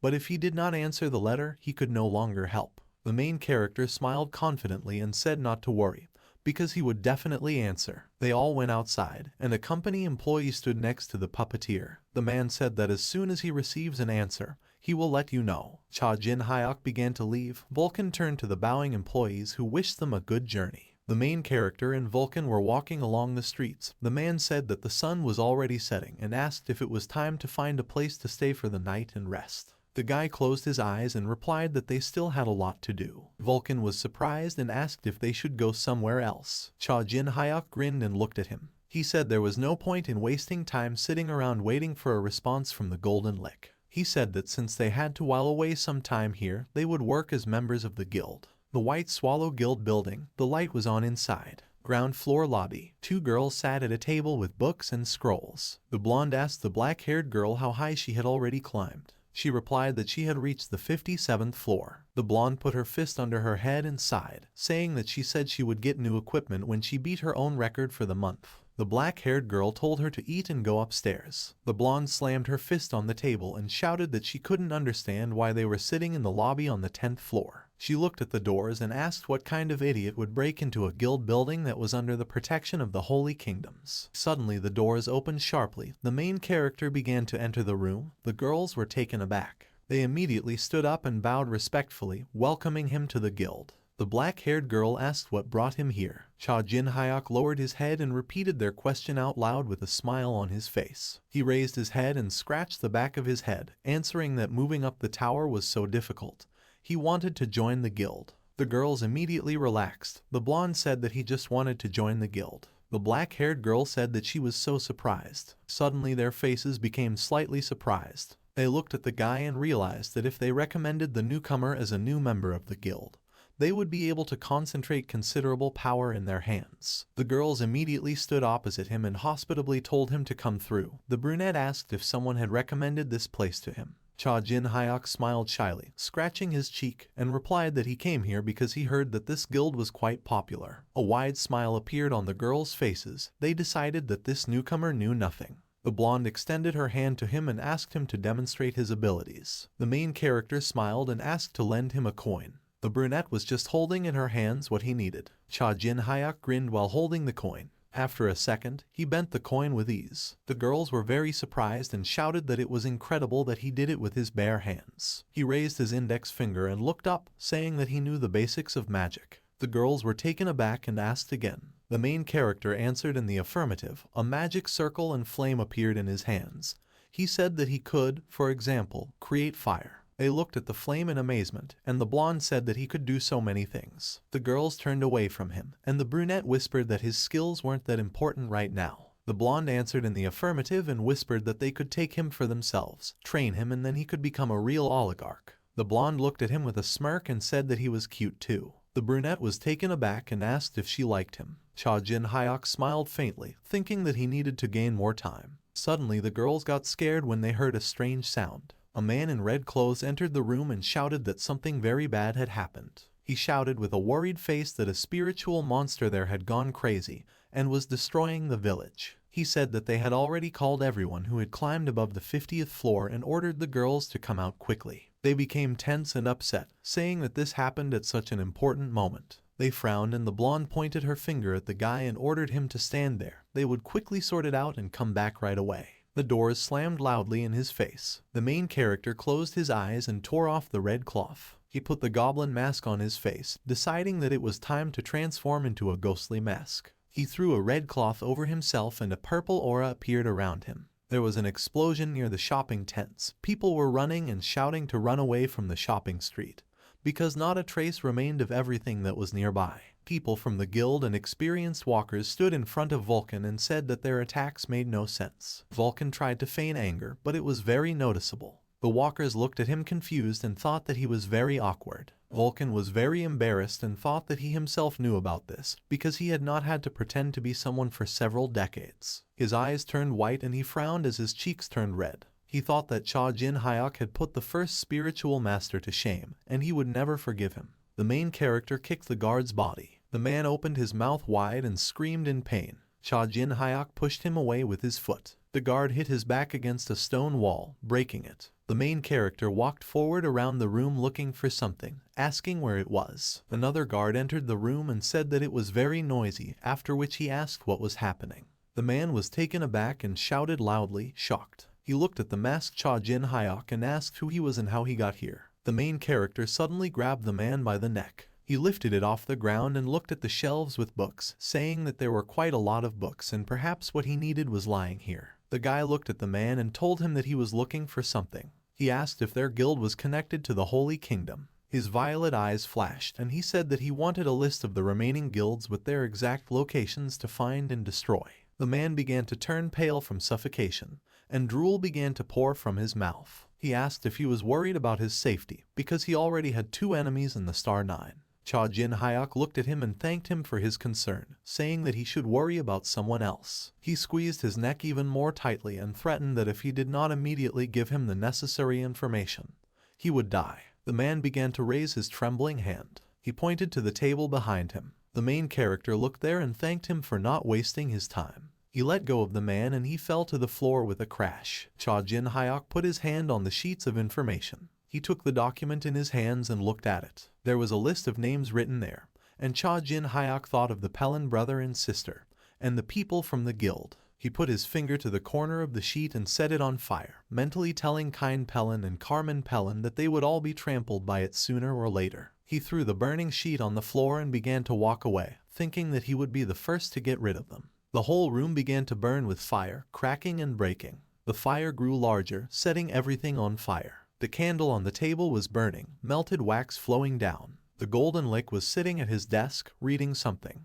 He was looking through the documents and said that there was a report from the 10th floor from the puppeteer. While he was leafing through the notebook, a letter fell out. The Golden Lick was surprised and looked down. He opened the envelope and took out a letter, asking why they were sending the letter separately from the general report. Sitting in the candlelight, he began to read. Suddenly his pupils constricted and his eyes opened wide as he realized that the letter was from the ghostly mask. He got angry and squeezed the sheet in his hands, asking how he knew about it. The whole village began to burn with fire. The magicians tried to stop the fire, and people hastily ran away. The man said that it was believed to be arson, and it is unknown who exactly started it. All the witnesses who tried to do something are dead. It was a man with white hair and beard speaking. He was wearing a white uniform with gold details. His name was Beck. He was the head of the White Swallow Guild. He said that the person who wanted to register looked suspicious. He asked the girls what the criminal looked like. The blonde lowered her eyebrows guiltily and said that it was a thin man. She closed her eyes and put her hands behind her back, saying that he had an upturned nose and a handsome face. The brunette took the same pose and said that his nose was flattened and he looked like a freak. The girls looked at each other and asked each other what they said. Beck looked at them and was silent. The blonde frowned and remembered Cha Jin Hyuk's face. She wondered if this could be hallucination magic. The main character was smiling, half of his face covered in purple pixels. He walked out of the burning building with a grin. Cha Jin Hyuk stood near the window and enjoyed the daylight. He was holding a mug in his hands. Vulcan began to appear from the floor, who said that he had returned. The guy greeted him. He grinned and told him that there were many rumors about a scary ghost. The man began to get irritated and asked if he was kidding me. He looked at Cha Jin Hyuk and asked what was wrong with him and whether no one really recognized him. Different faces began to appear near the main character's head, and he said that although this is cheap magic, it works in these places. All the people who saw him remembered different faces. Vulcan looked at him with concern and asked why he was empty-handed and what about information about other guilds. Cha Jin Hyuk pointed to his head and said that it is enough to remember everything. The man praised him, and suddenly someone knocked on the door. Vulcan frowned and asked if the guy had ordered room service. Cha Jin Hyuk tensed and responded negatively. He grabbed the door handle with his skinny fingers. The main character put on his mask. He said that he would count to 3 and open it, after which Vulcan should immediately grab him. Sweat dripped down the guy's face as he began to count down. As soon as he counted and opened the door, the man released chains through the magic circle. The uninvited guest was immediately immobilized. He screamed. He fell on his back and Cha Jin Hyuk and Vulcan looked at him in surprise. The main character frowned, which was noticeable even through the mask. He said that he saw him in the company of a Golden Lick. The young man answered in the affirmative and again introduced himself to the dear customer, lying on the floor. He smiled widely, although he was very worried, saying that the puppeteer had sent him. The guy said that Mr. Golden Lick had arrived on the 10th floor of the branch. Cha Jin Hyuk listened carefully to all the information. Soon he and the company worker stood in a hall where knights in golden armor with shields and spears stood in front of them. Cha Jin Hyuk looked at the Golden Lick and asked him what was the matter. Golden Lick said he did not know how he knew the information in the letter. He began to come closer to him and said that it was commendable that, knowing the content of the message, he still dared to appear in front of him. His white coat fluttered majestically. The Golden Lick said that the guy would have to pay dearly. No one in the tower should know the truth. Cha Jin Hyuk grinned confidently under his mask, thinking that they had not seen each other for a long time. The Golden Lick turned around and began to leave, ordering the guards to bring him to his office, as long as he remained alive. The knights immediately assumed fighting poses and obeyed his order. Cha Jin Hyuk's eyes began to glow brightly. An aura appeared around him. He asked if the Golden Lick was offering him a fight. The commander placed the shield in front of him and ordered the others to line up, shouting that it was necessary to break his attack at the very beginning. While he was ordering the knights to follow him, Cha Jin Hyuk struck him in the face. He threw the commander to the floor and asked why he was shouting about his plans. His helmet was broken and his nose was bleeding. One of the knights called out to him in concern. Suddenly the protagonist's gaze became focused. In a few seconds he defeated many knights. His attention was focused on the Golden Lick. Cha Jin Hyuk grabbed his shield and spear, jumped high, and invited him to fight. The Golden Lick turned around and frowned tensely. Gold coins began to appear behind him. These coins turned into a wave. He put his hands in his pocket. The protagonist's pupils shrank as he realized that this was golden power. Coins flew towards him. He tried to protect himself with a shield. He looked at the Golden Lick surrounded by coins and thought that this skill required the expenditure of gold and mana. This was his specialty. The coins hit his shield, making a loud thumping noise. Cha Jin Hyuk waved his shield, throwing away the coins, and asked if that was all he could do. The Golden Lick raised his hand and replied that that was not all. While the main character was falling down, even more coins rushed towards him. The guy's gaze became slightly frightened. The Golden Lick said that this is a wave of coins that are made from the gold of this branch, and even he will receive mortal wounds after this. A bright and loud explosion occurred above him. The Golden Lick looked up and said that the guy was finished. Suddenly, the tip of a spear was put to his neck. The main character replied that it was too early. Cha Jin Hyuk's shield was partially broken.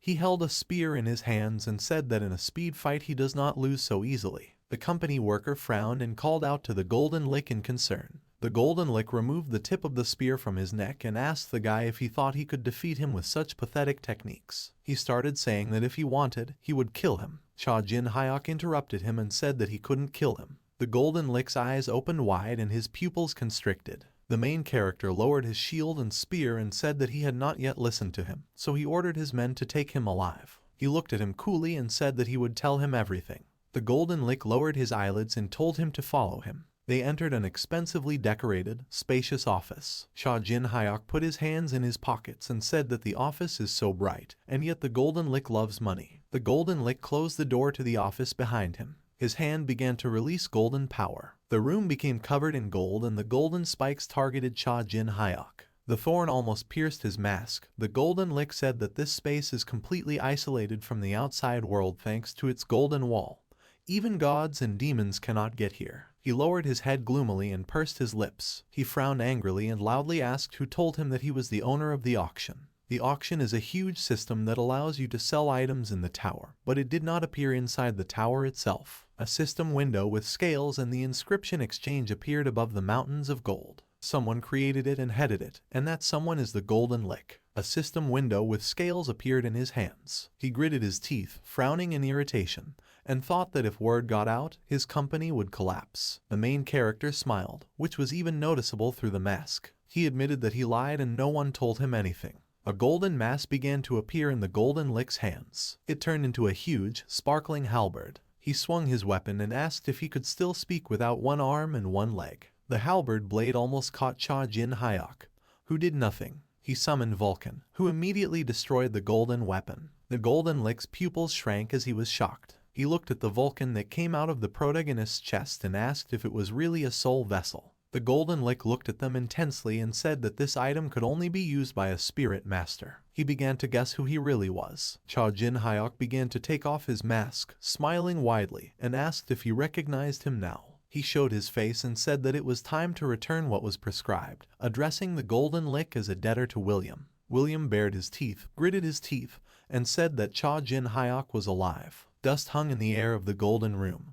William began to list what happened to the guy: the clearing of the 600th floor, the betrayal of the Star 9, the gift of Baal, and the resurrection. He sat at the table with his head in his hands. Vulcan crossed his arms and looked at the protagonist. This was the first time he knew what really happened. William lowered his head and honestly admitted that he couldn't be sure that he was Cha Jin Hyuk. The main character replied that he, too, was surprised at first. The blonde raised his head and asked what his purpose was. Cha Jin Hyuk put one foot on the other and said that first he needs to spend money from the Golden Lick Company.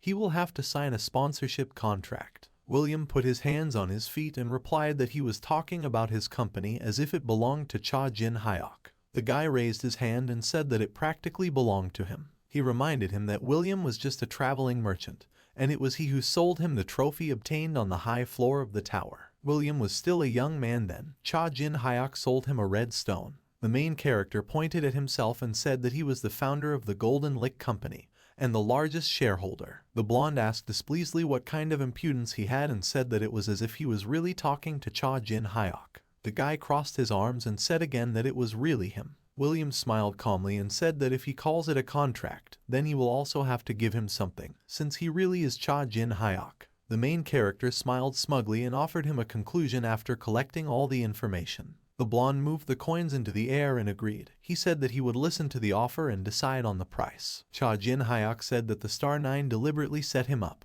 or someone talked them into it. They are all quite strong personalities and would not listen to each other. He introduced someone who could control behind Kind Pellin and Carmen Pellin. The main character showed the number 4 with his fingers and said that there were only 4 places in the tower that he could control. William was taken aback and asked in shock if he was talking about 4 great beings. Cha Jin Hyuk said that they want to maintain the superiority of their race, and if another race has a special species that reaches the high floor of the tower, then they will no longer be the strongest. He imagined all the great beings near the tower. The guy frowned slightly and said that that's why they strive to reach the very top or remove those who are capable of it. William, sitting opposite him, said that they would make those who joined them rulers of the middle floors. The main character confirmed his words. The blonde looked at him with concern and reminded him that, as he said, these are just speculations. At the moment there are no victims except him. Cha Jin Hyuk asked if he had heard about the Oni village on the 100th floor. William's pupils constricted and his mouth parted in surprise. Vulcan, hovering behind the guy, said that he knew the only survivor from there. The main character said that her name is Haru, a young representative of the Oni tribe.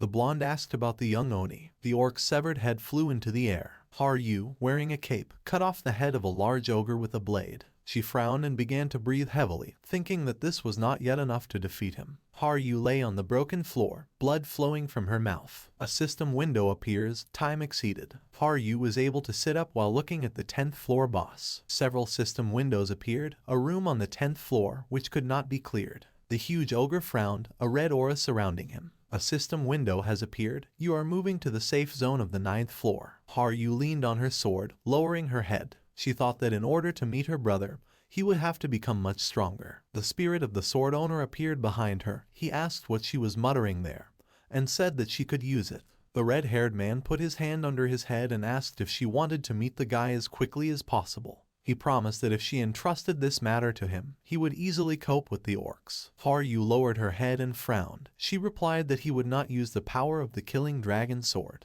She remembered her last meeting with Cha Jin Hyuk, realizing what she had promised her brother. The girl raised her sword and firmly said that she herself must become stronger, and let the man not interfere with him. She was full of motivation and moved on. William said that it was strange that in that battle only a young girl and 1 sword were saved. He lowered his head and put a finger to his lips, asking if the young child and the sword were the target. The main character confirmed his words and raised his finger, saying that for the sake of 1 girl they killed an entire race. He remembered the sinister face of Kind Pelin and said that they were trying to pluck the sprout. The blonde's pupils shrank and sweat ran down his face. He thought that this could shake the entire foundation of the tower, but if this was true, then everything would be over. Cha Jin Hyuk stood up from his chair and said that his goal is revenge. He looked at William with confidence and said that he would kill not only the Star Nine, but also the 4 great beings. He added that he would kill even those who took the lives of his family. Hearing this, William's gaze became blank. He remembered standing in the rain as a child with a grimace of horror on his face. He looked at the huge number of people who were killed.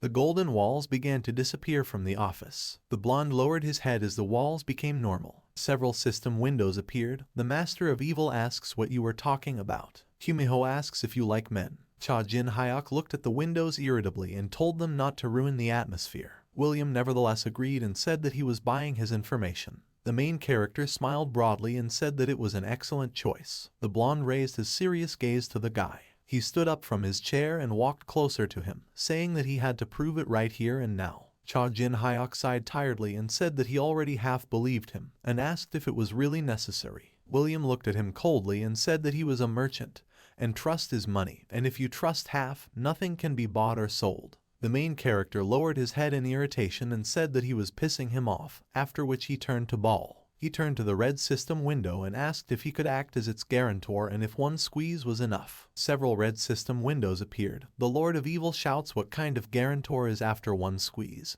and if 3 times, then he will think again. Cha Jin Hyuk closed one eye and agreed. 3 system windows appeared in front of William. The Master of Evil says that this is the one you are thinking about. You can rest assured. The Lord of Evil swears to authenticity. The blonde closed his eyes and grinned, saying that now he couldn't refuse. He extended his hand to the guy and said that he would believe him and he was glad to meet him, calling him a ghostly mask. Cha Jin Hyuk extended his hand back and said that he hoped the day would come when they could call each other by their real names, and called him Golden Lick. They shook hands firmly and the main character said that he had his first request to the sponsor. The Golden Lick replied that if money could buy it, he would get it for him immediately. Cha Jin Hyuk spread his arms to his sides and said that he needed all the weapons that were in the tower and with a reserve. The Golden Lick made a displeased expression on his face and asked why he needed weapons if he was a spiritual master, and if he was going to start a war on the 10th floor. The guy grinned and asked if he had heard about multiclass. An information window appeared in front of him. Cha Jin Hyok. Class, Spiritual Master, Subclass, Multiclass, Talent, Mana. When the Golden Lick looked at the system window, he was taken aback. He did not know that multiclass was the name of a class. The main character smiled smugly and said that this means that he can do anything, and the weapon that he sees for the first time will be used as if he had been using it for many years. The Golden Lick thought that if this was true, then he was stronger now than he was in the past. He introduced Cha Jin Hyok in his previous body. He understood that while he was weak, his potential could not be compared with anything. He believed that in this case, his task was to unlock this potential. The Golden Lick turned around and asked the puppeteer if he was there. A frightened puppeteer entered the office and asked if he had finished yet. The Golden Lick looked at him and ordered him to buy all the weapons that were on the 10th floor, asking him to add the names of other companies so as not to look suspicious. He handed him his company's gold card and told him to pack like a VIP. Golden Lick and Cha Jin Hyok were waiting for him in the office, surrounded by gold coins. The puppeteer entered the room and asked how long they had been waiting. They turned to him. The man held out a black cloak and said that he had brought everything they asked for. The main character began to approach him and said that this was just one suit, and he asked for a lot of things besides weapons. The Golden Lick told him that everything was here. Cha Jin Hyok didn't understand what he was talking about, so he turned to him and asked again. The blonde smiled and said that this clothing is called an interdimensional cloak. The lining of the cloak is connected to subspace, and any items can be stored there, including weapons. Golden Lick revealed that the temperature, size, and color can be changed depending on the user's wishes, and magic is also cast to protect the user. The main character began to try on the cloak. The blonde said that if you put accessories there, the effect will be activated automatically. The earring of Mana began to move into the cloak. The Golden Lick grinned widely and said that this is a very rare item, of which there are few in the tower, and must be used carefully. Cha Jin Hyok put on his cloak and said that the Golden Lick would have to be careful to cover his expenses. The man began to emerge from the portal. Sun Ti and his retinue came out of the portal. He leaned on his sword and said that he was saved, and he thought they would die. The guy with the blue headband said that they didn't get the achievement, but thanks to Sun Ti's items they survived. A guy with a broken helmet was lying on the sidewalk. He said that they had spent everything on the 10th floor and asked how they could now climb the tower. Sun Ti spread his arms in front of them and said that there is a white swallow branch on the 10th floor. Once they get to his brother, they will have money. He remembered Cha Jin Hyok when he threatened him and realized that he had become a ghostly mask. Sotni gritted his teeth in anger and asked himself how he dared to threaten him, and he would pay for it. He smiled with furrowed brows and raised his hands, shouting that it was time for their revenge. All three guys looked up with blank faces. The guild building burned down, leaving only charred ruins. Sun Ti asked what happened here. They stood near a lamppost. His friends said that the other guilds had disappeared on the 30th floor, and communication with his brother had been lost. They asked what he would do now. Sun Ti sat on the steps with his head down. His friend with a bandage on his head said that now they have neither money nor strength. A friend in a helmet said that it was impossible to reach the 30th floor. They looked at him and told him not to be silent and to say at least something, because they trusted him and started all this. They told him that besides the fact that his brother was in a good guild, he himself could not do much, and asked what they would do. Sun Ti remained silent with his head down. He looked at them angrily, clenched his teeth, and mentally ordered them to shut up. Their faces were also angry, and Sun Ti thought that they were of no use, and without him they would not have gotten to the 10th floor. He looked to the side and decided that since this had happened, he needed to get rid of them. A small white fox with two tails was walking towards them. She was coughing. The fox looked weak and was trembling. Sun Ti started to kick her out and said that if she was looking for food, they had nothing. She walked up to his leg and started sniffing him with her tongue hanging out. The guy immediately got angry and asked what she was doing and ordered her to leave her. He kicked the fox cruelly and roughly, insulting her. The white fox started coughing again and fell on her back. Sun Ti started walking towards her in a rage and said that she was caught and he was already stressed. He kicked her again. The fox screamed in pain. The guy began to swear, kicking the fox again out of anger. He struck at her, asking why he couldn't do anything, because everything was just confused. Sun Ti was frustrated. He shouted that there were only some smelly creatures around him and he was unlucky. Something sparkled in the darkness. In an instant, the thrown sword tore off his leg below the knee. Sun Ti looked at the blood splashes and was taken aback. A dark silhouette, surrounded by a violet aura, walked towards him from the darkness. He said that if he didn't stop, it would take longer to heal. Sun T started screaming in pain, asking who did it. The fox lay on the ground, its fur became dirty. Cha Jin Hyuk appeared in front of the guy in a mask. He said that he was the owner of the fox, which he kicked. The main character and Vulcan were walking down the street. The guy said that it was the last one. The man asked where it was. The guy replied that they would go to the class change tower. They needed spiritual strength. Vulcan looked at the guy in the mask and asked why. Because he is already a spiritual master. Cha Jin Hyuk looked at him and replied that his class is something like a mistake that appeared from the memories of a past life. He does not yet have the spiritual powers obtained through training. The man put his fist to his chin and said that he hadn't even thought about it. The main character put his hands in his pockets and said that first they would rest with the money of the golden lick. A purple system window appears. The nine-tailed fox senses something. A red system window has appeared. The Lord of Evil asks you to look there. A hand appeared nearby, showing the direction. The guy was a little surprised. He and Vulcan looked towards the dark alley. The system window expressed silence. Cha Jin Hyuk asked Kumiho what it was worth. A system window has appeared. The nine-tailed fox asks for help. She says her cub is in danger. Next, Sun T cut off his leg. The main character looked at the white fox and thought that he did not expect to meet a Kumiho cub in such a place. A system window appeared. Quest, save the deity, the nine-tailed fox, who is a cub and an apostle. After rescue, take care of him until he is fully restored. Reward, fox item, increased affinity with the nine-tailed fox. You will receive the first reward after salvation, the second after the complete salvation of the apostle. The main character put his hand in his pockets and thought that he was unexpectedly lucky. Sun T gritted his teeth, sweat dripping down his face, and asked if it was really a demon mask. Cha Jin Hyuk looked at him and said that he had seen him somewhere. Sun T started to get even angrier and asked what kind of dirty tricks were used to provoke him.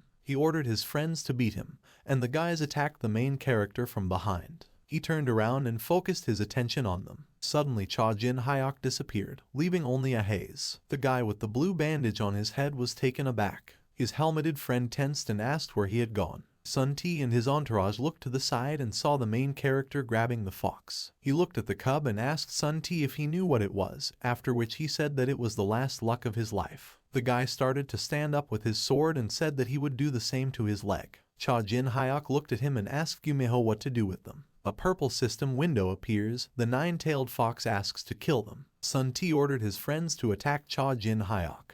He shouted to them to surround him so that he would not escape. The main character threw something to him and told him to better take what he lost. His severed leg flew towards Sun T. He looked at it with horror and mentally asked if he really threw his leg. The leg began to emit a bright light. There was a bright explosion behind Cha Jin Hyuk. It was a corpse bomb. He looked at the fox again and asked if she was a Kumiho cub. The white fox smiled softly in response. The fox was lying on a soft pillow in a basket. The guy asked what to do with her, and decided that first he needed to come up with a name. He put his hand to his chin and decided to simply shorten the phrase fox cub. Vulcan closed his eyes and replied that when she grows up, the first thing she will do is smash his head. Kumiho agreed with him. Cha Jin Hyuk sat down on a chair and asked if he had any ideas. Vulcan smiled smugly and said that he would show him the true skill of coming up with names. He raised his index finger and said enthusiastically that Ho-Ran means growing in the light. The fox said nothing, ignoring him, as did Cha Jin Hyuk and Gumiho. Vulcan shouted that if they don't like something,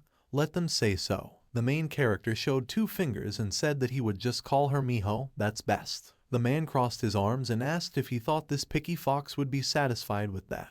The fox smiled joyfully, expressing agreement with the name. Cha Jin Hyuk smiled and suggested that she liked it. Vulcan was embarrassed. A system window appeared above the fox. Part of the quest is completed. You save the Kumiho cub named Miho. You receive a reward. A translucent bubble appeared above Miho's head. Cha Jin Hyuk looked at the familiar silhouette of the object in shock. It was a fox mask with red ears. A system window has appeared. When using the mask, you can use the fox's abilities. If the main owner of the mask becomes stronger, the mask's abilities will also increase. The main character took the mask in his hands and thought that it looked like a mask of the Oni race, and the fox's skills included different abilities. He believed that the most important thing was charm, because there was no better skill than suppressing an opponent without even touching him. He imagined a 9-tailed fox that casts a large shadow. Several system windows appeared. Kumiho reminds that the quest is not over yet. She asks to restore the cub's health. Cha Jin-hyuk looked at the windows and asked how to do this. A new system window has appeared, part 2 of the quest. In order to restore Miho's strength, you need to feed him 999 pieces of raw liver. 0 out of 999 completed.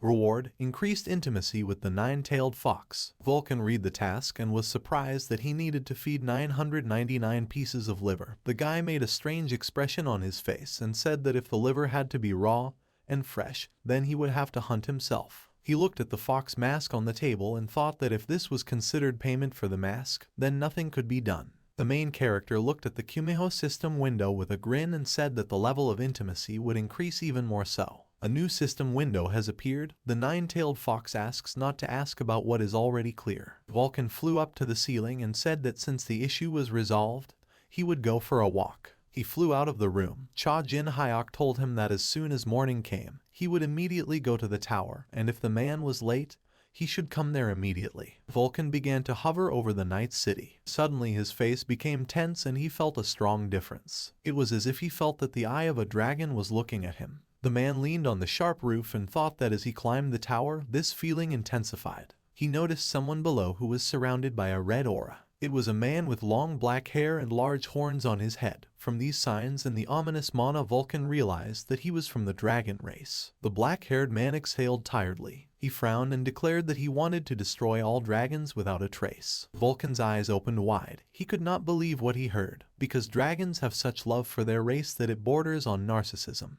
He imagined a man from the dragon race next to a fire-breathing dragon. The spirit realized that since the man said so, it means that he will not spare even his own. He tensed and clenched his teeth, realizing that dragons would soon come to the 10th floor. Below, two people were talking worriedly about how this dragon had been standing there for several days in a row, and was muttering something incomprehensible. Hearing them, Vulcan was taken aback. He wondered why the other dragons weren't doing anything to him. Suddenly the dragon noticed something and turned around with an angry face. The dragon looked straight at Vulcan, who began to worry that he had sensed his mana. The black-haired man crossed his arms and recognized him as a demon with bad acting. Vulcan made a threatening and creepy expression on his face, asking him about the demon. He slowly went down to the dragon and said that judging by the fact that he could not feel its power, its level was quite low. He called him an insulting name, causing the dragon to frown. He bared his teeth angrily and asked how dare he. The man became furious. He loudly asked if he called him a dragon and if he wanted to die. Neighborhood of the 10th floor, the Tower of Magicians. It was a tall building. Cha Jin-hyuk was walking there with Miho on his shoulder. He looked around and asked if Vulcan was back and where he was since he wasn't even answering. He opened the doors to the tower and entered, but saw no one. Suddenly someone greeted him and he turned around. He was met by a blonde man named Ken. He is in charge of the Mage Tower. The main character turned to him and said that there seemed to be very little to do. Ken answered him that few people have the mana of the 10th floor, only flies fly here. Cha Jin-hyuk came closer to him and said that he would like to use the Necromancer's room. The blonde replied that it was possible. Then, he handed him a crystal ball and said that he needed to fill the ball with mana to prove that he had mana. The guy looked at the ball and asked if he should just fill it. Ken answered in the affirmative and said that he could consider that he was just using magic. The main character put his hand on the crystal ball. He began to fill the ball with the mana that was floating around. Ken gritted his teeth at the power of the mana. He couldn't believe that the one on the 10th floor had so much mana. The crystal ball began to slowly crack. Soon it shattered, and Ken screamed and fell to the floor. He said with a sweaty face that the crystal ball had broken. Cha Jin-hyuk looked down at him and asked where the Necromancer's room was. The spirit ogre began to screech, mouth wide open. The black-haired man cut it with ease. Vulcan flew higher and looked at him. He gritted his teeth and frowned, realizing that Cha Jin-hyuk was too far away. The mana had separated from his soul. The man broke the sidewalk and asked him how long he would hide among the souls, because it was time for a fight. Passers-by took notice of him and looked at his horns. They shouted that he was from the dragon race. The man began to get angry again, frowning. He turned to them and hostilely asked who they called the dragon. Passers-by immediately began to run away. Vulcan looked at him, realizing that he definitely belonged to the dragon race, but he was reacting too strangely to this word. He looked at the man puzzled. He had the feeling that his body and soul were different, not knowing if this was possible. Suddenly he remembered Cha Jin-hyuk's old body, and the new one. A black soul began to emerge from his hand, and the curiosity of a scientist awakens in him. He grabbed this spirit tightly, not letting it fly away. The black-haired man looked at him and realized that he was using his soul as a weapon. Vulcan smiled distraughtly and said that he would personally check what was hidden inside him. He fired a soul laser, but the black-haired man dodged. Only part of his cloak was set on fire. He grinned and said that he was not just a demon. Many souls appeared around the spiritual master. He said that this is spiritual power, magic that uses soul instead of mana. The eyes of one of the souls flashed. Vulcan shouted that he was a spiritual master and he would regret contacting him. The black-haired man smirked as he dodged the attacks. He asked if he had decided to introduce himself. He took out a sword with a red blade and swung it. Vulcan was able to defend himself with a soul stick. While the man pressed him, he introduced himself. His name was Hendrik, and he was a dragon slayer. Vulcan looked at his blade and asked if he was truly a dragon slayer. He knew that this was the name given to those who fought dragons, imagining the person who killed the dragon. The man felt that he had such a strong soul. However, he did not understand what the soul was doing in the dragon's body. Hendrik's eyes glowed red. A black and red dragon appeared in the air. Vulcan and Hendrik were thrown away from each other, the spiritual master underestimating him because he was too young. He understood that if this body contained the soul of someone who climbed to the 800th floor, then Cha Jin Hyok would not help here. Hendrik covered his face with his hand, frowning. Vulcan's eyes began to glow and a spiritual staff appeared in his hands. Hendrik swung his sword and asked if he thought he would continue to get hit. Vulcan cast a soul link and many dark arms wrapped around the black-haired man. He raised his head and saw a huge beam. He clenched his teeth and began to break free from the grip. He cut off the spiritual hands and summoned the full moon. Suddenly Hendrik was taken aback and looked to the side. A huge spiritual hand appeared next to Vulcan. The shadow of this hand fell on Hendrik, and a grimace of horror appeared on his face. A huge hand pressed him against the building. A lot of dust rose around from the wreckage of the building. Vulcan floated next to the hand, thinking that he almost died, but used all the energy and mana he temporarily received from Cha Jin Hyok. He decided that the guy would not do anything for a while. The man was breathing heavily, sweat was running down his face. He believed that this was his chance. His eyes turned white and he clenched his teeth, realizing that he had to act. The spiritual hand continued to hold the opponent. Suddenly red marks from the blade appeared. Hendrik cut his hand and screamed loudly. He was exhausted and breathing heavily. He asked if his name was Vulcan. He raised his head and started laughing madly, promising that next time he would personally cut him. Hendrik raised his blade and said that he had his word. Cha Jin Hyok and Ken walked along the corridor. The main character said that there are many rooms. The blonde replied that the path of magic can be different. He smiled nervously and looked at the guy, wondering who he was after all. He had only reached the 10th floor, and he surely couldn't compare with him. After all, he had reached the 35th floor. Cha Jin Hyok looked at his back and decided that Ken was a good magician and he was not bad as a guide. The blonde smiled and opened the door, saying that this was the Necromancer's room. The room resembled a library, with scrolls and books hanging everywhere. The main character looked around and noticed chemicals, corpses, and many books, thinking that this was a dream for a necromancer. Ken walked out the door and said that if he needed anything, he could call him. Cha Jin Hyok asked Miho if they should start. The fox started sniffing everything. Suddenly a spirit appeared in front of Miho, which scared her. It was Vulcan. His face looked terrified. The main character put his hands in his pockets and asked what he had been doing all this time. The man replied that he had simply overdone his morning workout. He asked the guy if he was going to start. Cha Jin Hyok took off his mask and answered affirmatively that this was in order to use spiritual power as Vulcan. He snapped his finger and ordered the spirit warriors to prepare everything. Hobbled spirits began to bring books. One of them began to draw circles with chalk on the floor. Then, they lit the candles with matches. The main character sat in the lotus position in a magic circle. There were candles around, and spiritual soldiers hovered in the air. Miho looked at the guy in confusion. Vulcan took him in his arms and invited the fox to move away. Cha Jin Hyok sat with his back to him. He ordered to listen carefully, because this could be his last order. He turned to the man and ordered his body to be guarded until he woke up. Vulcan smiled nastily and asked to be careful, because if he died, he would take his body for himself. A spirit appeared above the main character. The pages of the book were turning over. The spirit frowned and opened its mouth wide, screaming. He looked at Cha Jin Hyok, who was sitting in the magic circle. He began to inhabit the guy's body. Miho raised his ears and screamed in fear. Vulcan tried to calm him down and said that everything was going as it should. He remembered his fight with Hendrik and his words about spiritual strength. He looked at Cha Jin Hyok with a tense and worried face, realizing that the fastest way to awaken spiritual powers in himself was to accept the state of mind.